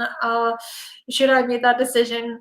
But actually, when you give it time and you put your best foot forward, you then come out of that a little bit and you think, you know what, okay, maybe in hindsight, it was challenging, but I still trusted that things would work out, and now I am here. It's this type of understanding. It's more of a philosophical view more than anything, and believing in yourself, even having a spouse or a significant other who believes in you can make this even better. Feeling like they are rooting for you, they are there to support you, and then also adapting to that change with grace and looking at it beyond the, like I'm trying to get at, it's looking at things beyond the physical, beyond the material, and more so aligning with what your spiritual values are and your morals, like your morals, your principles, and so on.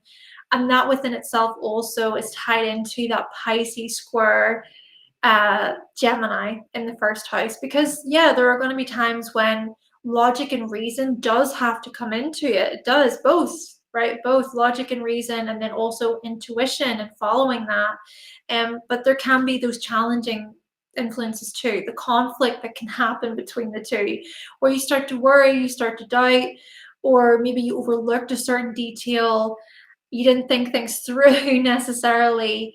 But somehow, some way, I do see this as you coming to terms with what is more honest for you. And then, hey, hopefully being able to take responsibility as well, rather than burying your head in the sand or trying to hide a situation, because you could do that where you think, oh, I know that there's an issue arising when it comes to my career or my profession, but I'm just not going to look at that. I'm going to avoid that.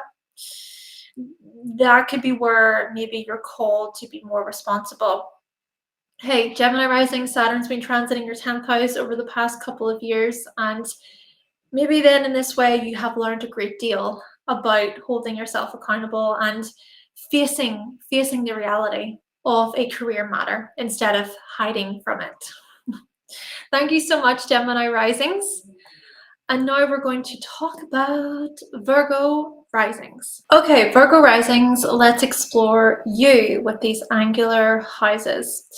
So you've got this Mercury influence, of course, in the first. So when we think about your personal identity, we see that you're someone who really, you have come to be shrewd, articulate, to be educated, and you may strive to really do your best and to exceed even your own expectations when it comes to your intellect, learning, educating. I imagine this as many Virgo risings being known as the teacher's pet in school, or being known as overperformers, or even striving to overperform. Even if you didn't overperform, you could have really strived to overperform. We also notice then you being raised to be helpful or to be more reserved, to be very polite, actually, polite within social situations. So whenever you do enter into new social situations, you might analyze or observe more than anything before you put yourself out there. You want to pick up on what the heck is going on within the environment. Who can you really trust? Who can you really speak to and share with? These kinds of questions come in. And yet, the other thing is, people don't realize how much of a wild side you have. I just want to say that.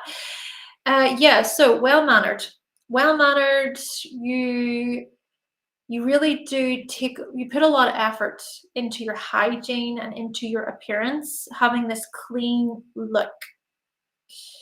Okay, another thing is with Pisces. So Pisces is in the 7th.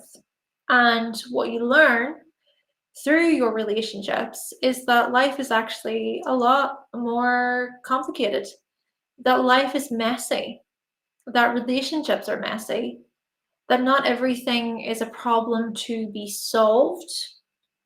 And also that the abstract is very much a part of your relationship dynamics, right? Things can't just be compartmentalized or put into little boxes and categories and labels, even though you might do really well at that.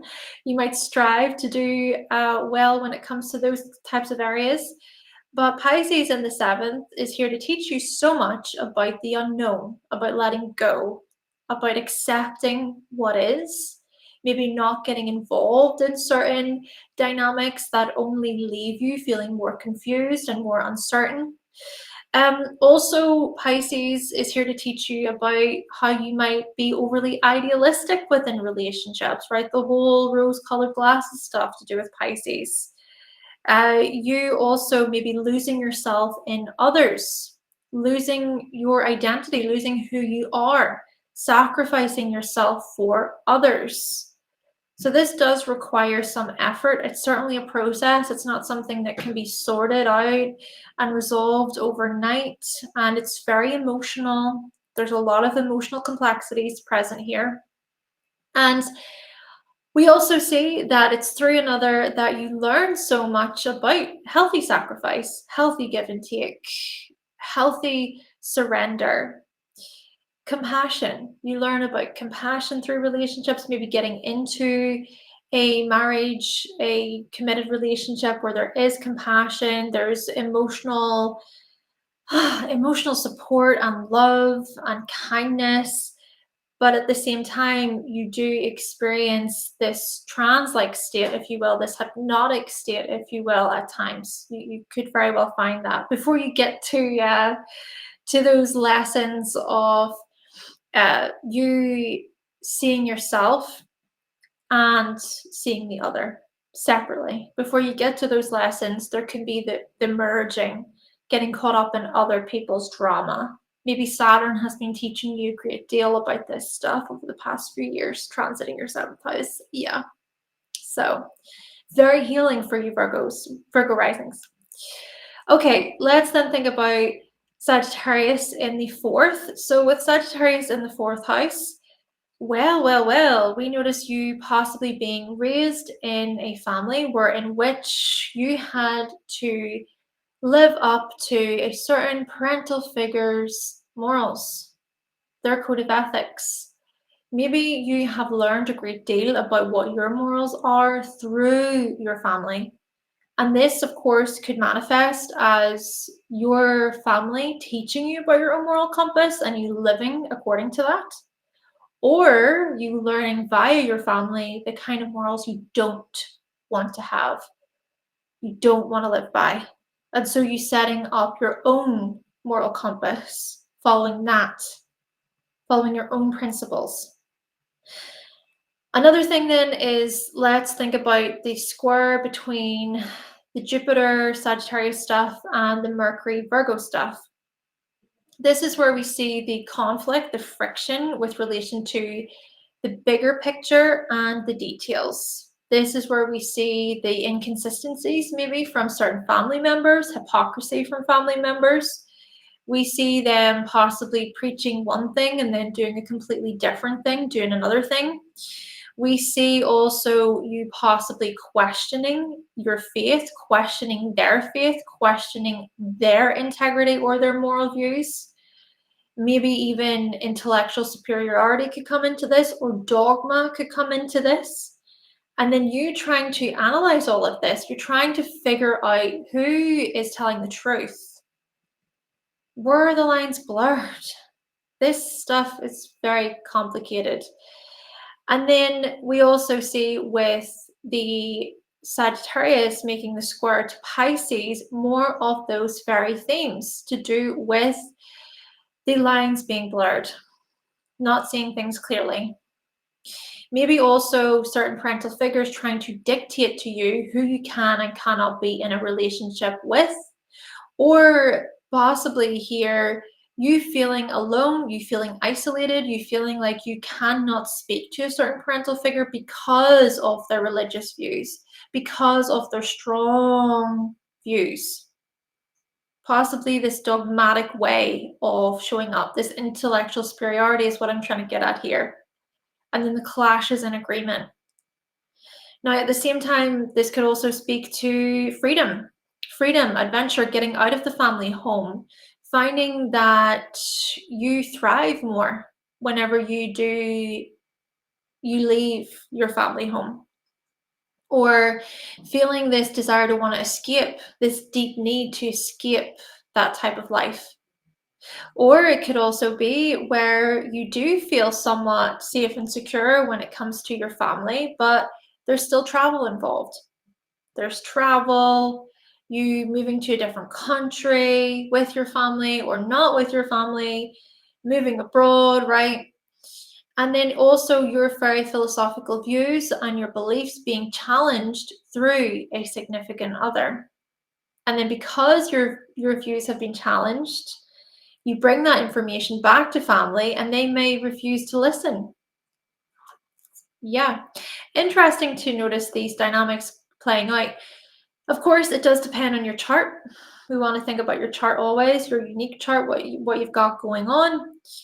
And then let's also look to this Gemini influence in the 10th. So what you are coming to learn, or what you're growing into, is being that of someone who can articulate yourself, who can take really complex subjects and communicate it in a pretty concise way. There's so much here about devoting yourself to the learning path, to study, to possibly educating other people, educating the world, just even sharing your views, sharing your opinions, bringing your own philosophical spin, right? We think about the Sagittarius again in the 4th. So offering your philosophical spin or views into the equation as well. Also multiple roles, multiple positions. So you might go from a certain position to another. You might jump about when it comes to your career path. There's a lot of change, changeability. You might have 2 jobs, 2 or more jobs. So you could do a certain role during the day and then a different role in the evening time, as an example.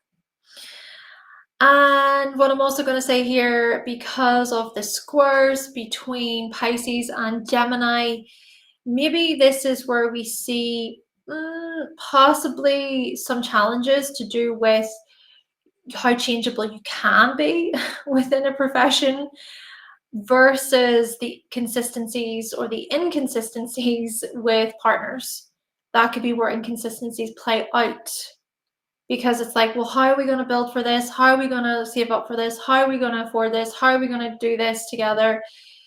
You know, you're changing all the time. There's so many fluctuations here. What are we going to do? So yeah, this within itself can be challenging, but also I'm thinking that this is equally about seeing that, you know, there's more to the physical. There's more to what is known and practical and material. Maybe you do come to learn that life is more about, it goes beyond being perfect, being orderly. And it also speaks to something higher, something beyond the physical. And so there could be something here about you and your spouse, you and your significant other, trusting, surrendering, believing in a new path whenever a new path does open up. Your patience can certainly be tested in this way. And then with Gemini making the square to Virgo, this could also speak to how you do articulate yourself. So equally, I think it's trying to find some healthy center within that, where there is, so it doesn't have to be either or, is what I'm trying to get at. It can be both. It can be both at the same time. So an avenue for you to focus on security, providing, right? You are security focused with this earth influence, but then an avenue where you can change, where you can be creative. Thank you so much, Virgo Risings. And now we're going to move on to Sagittarius Risings. Okay, so Sagittarius Risings, let's talk about you. Let's think about this Jupiter influence in the 1st house. and how that relates to your personal identity. You're known as the seekers, the explorers, the ones who want to go beyond the mundane, beyond the everyday. And so you might be big travelers. Maybe from a very young age, you have traveled quite extensively. Maybe your work involves travel in some way. Or maybe it's that when it comes to this seeking stuff, it's more about knowledge. It's more about how you can add to your knowledge, your fountain of knowledge. And so you could do that via maybe taking on multiple courses, training programs, right? And just educating yourself further and even growing in your understanding, your depth of knowledge, even to think about how you share information, how you distribute it with the world. But essentially, we see how multifaceted you can be when it comes to knowledge and learning. You're always wanting to expand your mind, very open to learning new things, to new discoveries. Plus, we could also look at this as you staying very true to what your morals are, right? So following your moral compass, maybe making the world a better place as a part of this, or there could be certain things that you value about your meaning, about life, and you will continue on with that. And so you will seek after experiences that align with your moral code, your code of ethics. Okay, and then we have here this Gemini influence in the seventh. So when it comes to your relationship identity, you may find that you attract partners who are quite inquisitive, who may have many questions for you, and you might love that. You might love that back and forth, that banter, that lightheartedness, that playfulness within relationships. You might get so much from the everyday stuff, actually, when it comes to relationships. Almost like through relationships, you can do all of those fun everyday things that maybe you don't typically get to do whenever you are on your own. You know, when you're on your own, maybe you are thinking bigger, you are thinking wider. But whenever you're with someone else, it could be something as simple as going for a coffee, going for a drink, going on a night out somewhere, going to the cinema, whatever it is. But yes, it is through your relationships that you can remain pretty inquisitive. You're always learning, you're always growing, even within relationships. There's just always something that you are really interested in. And it's also through others that that interest is sparked. The curiosity remains. You know, you may even find that you experience one, two, or more, possibly two or more here, two or more marriages throughout your life, or two or more really significant relationships, long-term committed relationships. That's an example. Or it may be that it's through another that you learn more how to consider the details of things, right? Seeing how the bigger picture is created. It's like it's through the support, through the articulation of someone else that you can look at those smaller building blocks, if you will, that create the bigger picture itself. Okay, then we have this Pisces influence in the fourth house. And Pisces here in the fourth suggests that at your core, you are someone who is very emotional, very sensitive. You pick up on the undercurrents. As much as you may not show this, maybe above the surface, you do feel a lot and you care a lot, and you may be triggered quite often by people because of how emotional, because of how sensitive you can be. There could be something here about certain past experiences, even, for example, you growing up with a caregiver, a parental figure who was very sensitive themselves, who was overly emotional themselves, or who hid away, who needed to distance themselves, or a parental figure who needed a lot of support, a lot of care. You might have grown up having to care for certain family members because of illness, for instance, because of addiction, Or maybe if it was that you grew up with a parental figure who was addicted or was an addict, you may have then felt a bit left behind or invisible, or like you had to be there as that rock for yourself. I even think about the lack of boundaries, the lack of having healthy boundaries, the lack of privacy within your home because of family, you feeling overwhelmed by all of their emotional stuff. They would dump all of their emotional stuff onto you, their pain, their sorrows, their woes. And then maybe you feeling this pressure in a way to be there, to sacrifice yourself, to be the martyr, to see, right, to save them, to save your family. And then you realizing, actually, I can't do this. I can't. And you can't. You shouldn't. It's not up to you to save everybody else. And then I think about Saturn and what Saturn's been doing over the past couple of years, transiting your fourth house, and how that can be pretty impactful when we think about emotional boundaries, healthy emotional boundaries between you and family members. Because the lines could have been blurred, honestly.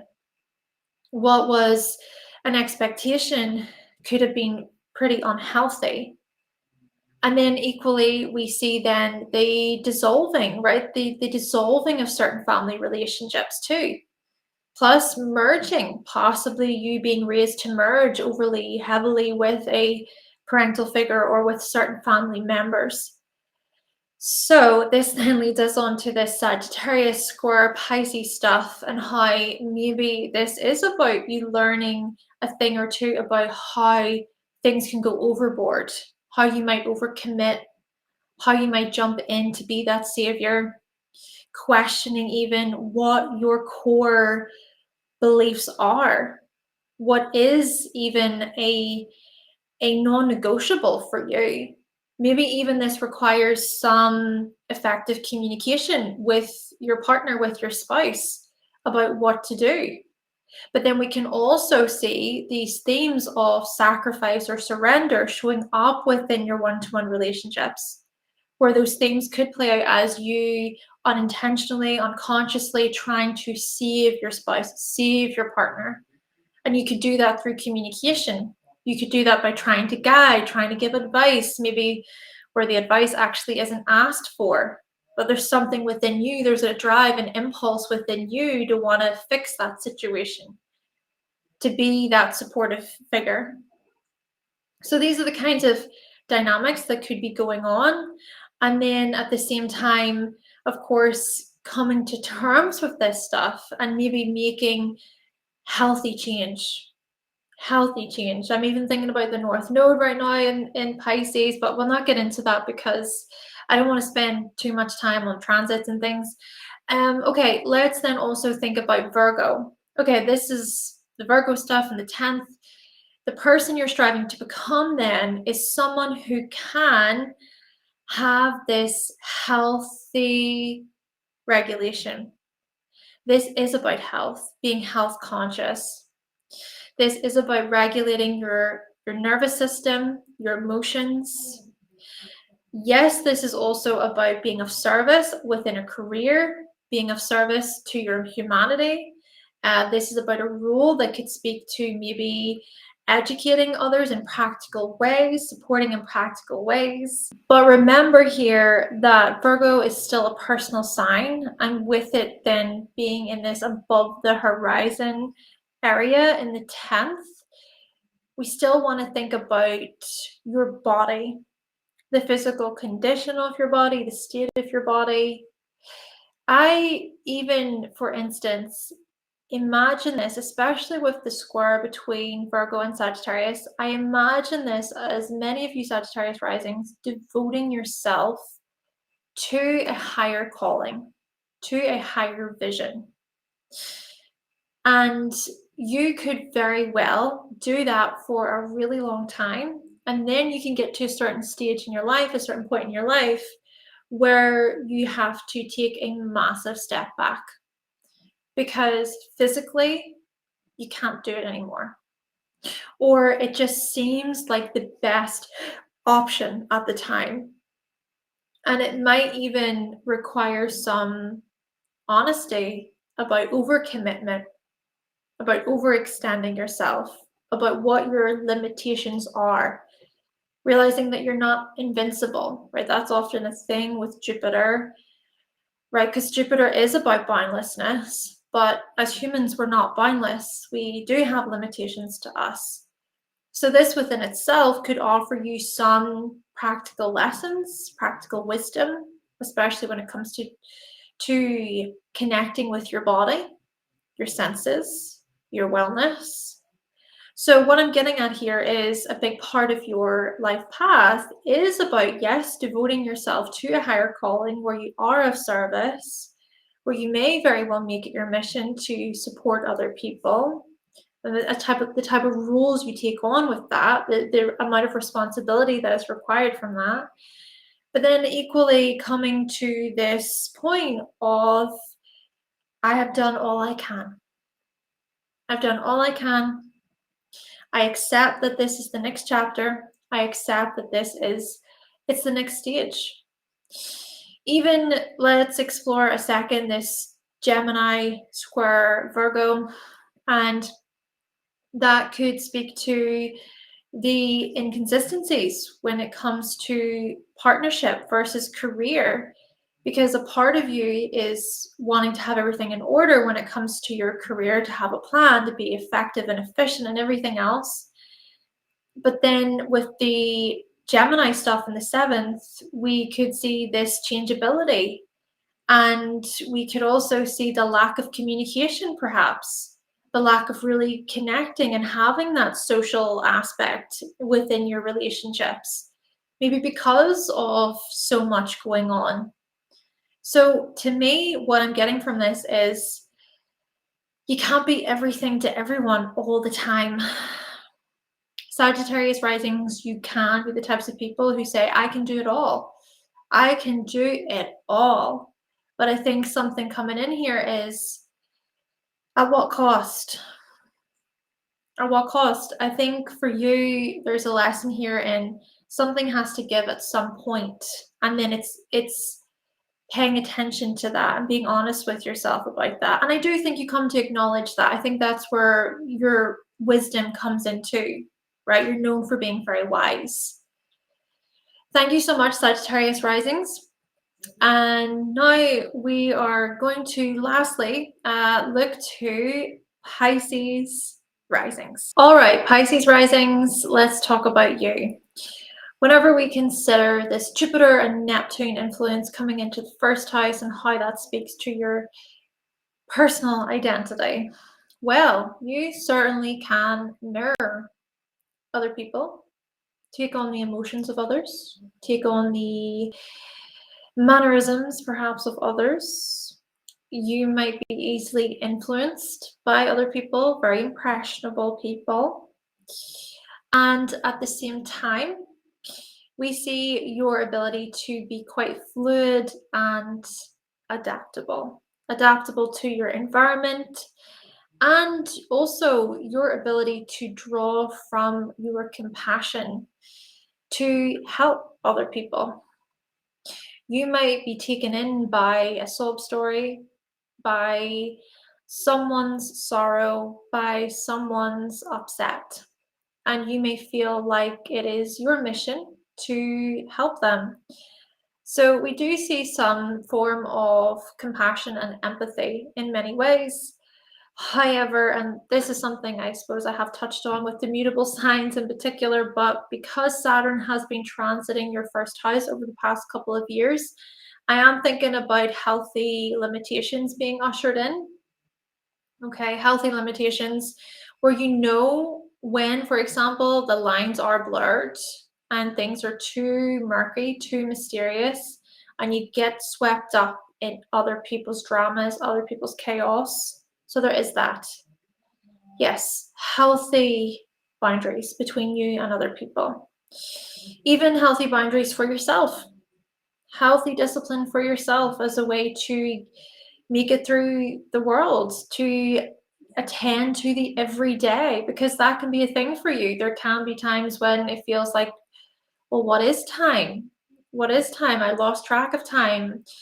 You could become even pretty disconnected from reality.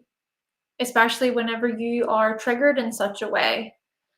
So Saturn again could be speaking to this stuff, the solidity of this stuff, how you can maybe put in healthy limits, a healthy foundation for yourself. Still, I will also say with your personal identity, it is just how intuitive you can be, how creative, how artistic you can be. This go with the flow demeanor at times, trying not to take life super seriously, believing in a higher power, trusting in the next step, right? Exploring the unknown, stepping into the unknown. There's a lot of change here. Your presence can certainly adapt based on your circumstances, based on the situation you find yourself in. Then we have Virgo in the 7th. So your relationship identity is actually pretty particular, pretty orderly in some ways. You might have a very particular type of person you're attracted to, for example, or it's that you attract partners who are very particular themselves. They can be quite picky, or they know exactly what they like and how they like it. They can be quite organized, or they are really particular about how they hygiene. So they're particular about their hygiene. They're particular about their cleanliness. And so you getting on board with that, you feeling like, okay, well, I've got to adapt to this a bit. But then at the same time, we also see possible themes of being critical, very fault finding. You may find that you clash greatly with people who are overly fault finding, who place a lot of unreasonable expectations on you, and who just seem to nag about so many things in your view. However, this is also about you becoming more aware of the part of you that can be pretty particular yourself, the part of you that can follow effective routines for your own wellness, for your health. Then we come to this Gemini influence in the 4th house, okay? So at your core, you are multifaceted. At your core, you are very curious people. You're always willing to learn and adapt, even if there are parts of the chart that can suggest otherwise. But we are seeing here, for instance, you growing up in a family environment or being raised by a family caregiver, a parent who was very adaptable themselves, or who changed a lot, or who would talk quite a bit. They were very chatty, very social. They would possibly gossip quite a bit. They did not run out of things to say. Maybe also we notice neighbors' involvement in your family upbringing, maybe being cared for by particular neighbors, by cousins. You may be being raised in a household where there were loads of cousins. There was a lot of conversation, a lot of sound that would fill the room, a lot of different voices and opinions. Then we also see here you possibly being raised by a caregiver who was very logical. It was all logic and reason, and you might have felt a bit frustrated by that. There could have been clashes in agreement, clashes in opinion, especially if you ever felt like your emotions were being underlooked or undermined, or like you were told, for example, that you were too sensitive. So this could have been where arguments possibly played out. We see that with the squares between Mercury and then this Jupiter, and then the Mercury square, right, with Virgo, Gemini, and Pisces. So indeed, possible disputes here over how you felt or over other people's opinions. Maybe you even would find yourself becoming quite triggered by certain family members' views and opinions. Maybe they would present things as factual whenever you would often question that, and you would think, no, that's not factual, that's just your opinion. And then this is also where this stuff can come into your relationships, right? This stuff can influence or shape play a role within your relationships, such as you feeling like you need to have an opinion, or you feeling like you need to say something as a way to make yourself clear, as to make your own views very clear. Maybe challenging your partner's views, challenging any flaws in their argument. So I hope you can see here that the family dynamics could very well influence in subconscious ways how it is that you show up within your relationships as well. Maybe even your family or certain family members would have a lot of views about your relationships. They would be gossiping about them. They can be like this.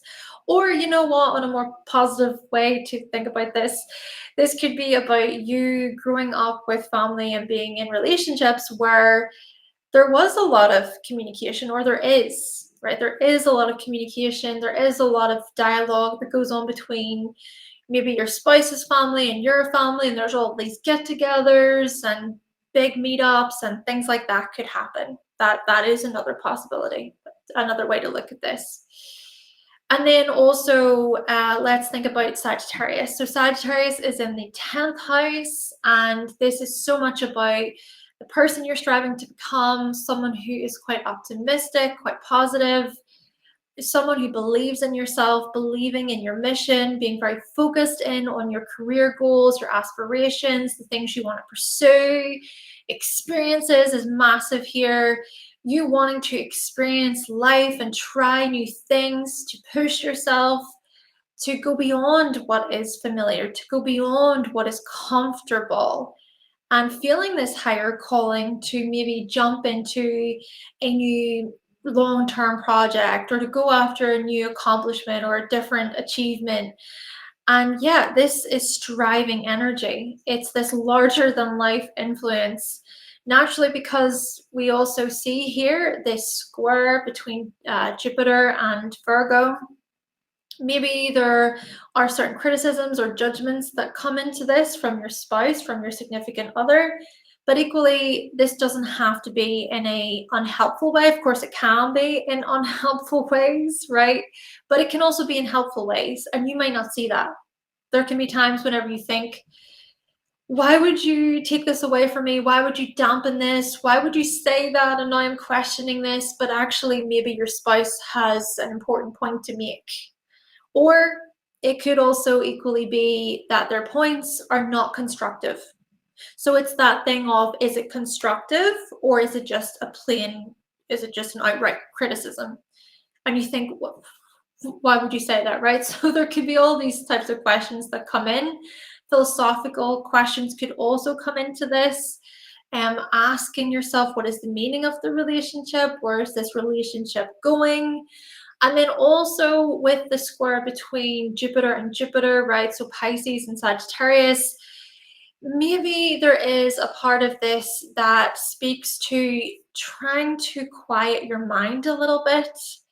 Because I'm also thinking about the chitter chatter. I'm thinking about what could have been passed on to you from your family. And that could, for example, be your inner monologue that just doesn't seem to calm. Or it could be you jumping to conclusions, or you feeling overwhelmed by too many options and not knowing which to choose. So perhaps a part of your growth, your spiritual growth and development, is to do with inner peace, is to do with calming your mind. That within itself, it's harder than what I'm trying to say. It's not black and white, but this could be a type of spiritual / psychological journey for you when we think about your mental well-being in particular. Thank you so much, Pisces Risings. And on that note, everybody, this has been the video all about the houses of leadership in astrology. We focused on the angular houses. Naturally, do remember the bigger picture. Think about the ruling planets of those houses, how they show up in the chart. Look to your unique chart. If you have any questions about your chart, you can always email me. Thank you for listening. And if you would like to book a reading with me, go to hannahselsewhere.com. If you did benefit from this video today in any way, you can always buy me a coffee. And of course, give the video a like. Give the video a like if you enjoyed it, and subscribe if you haven't already. And I will talk to you in the next one. Bye, everyone. Thanks for listening.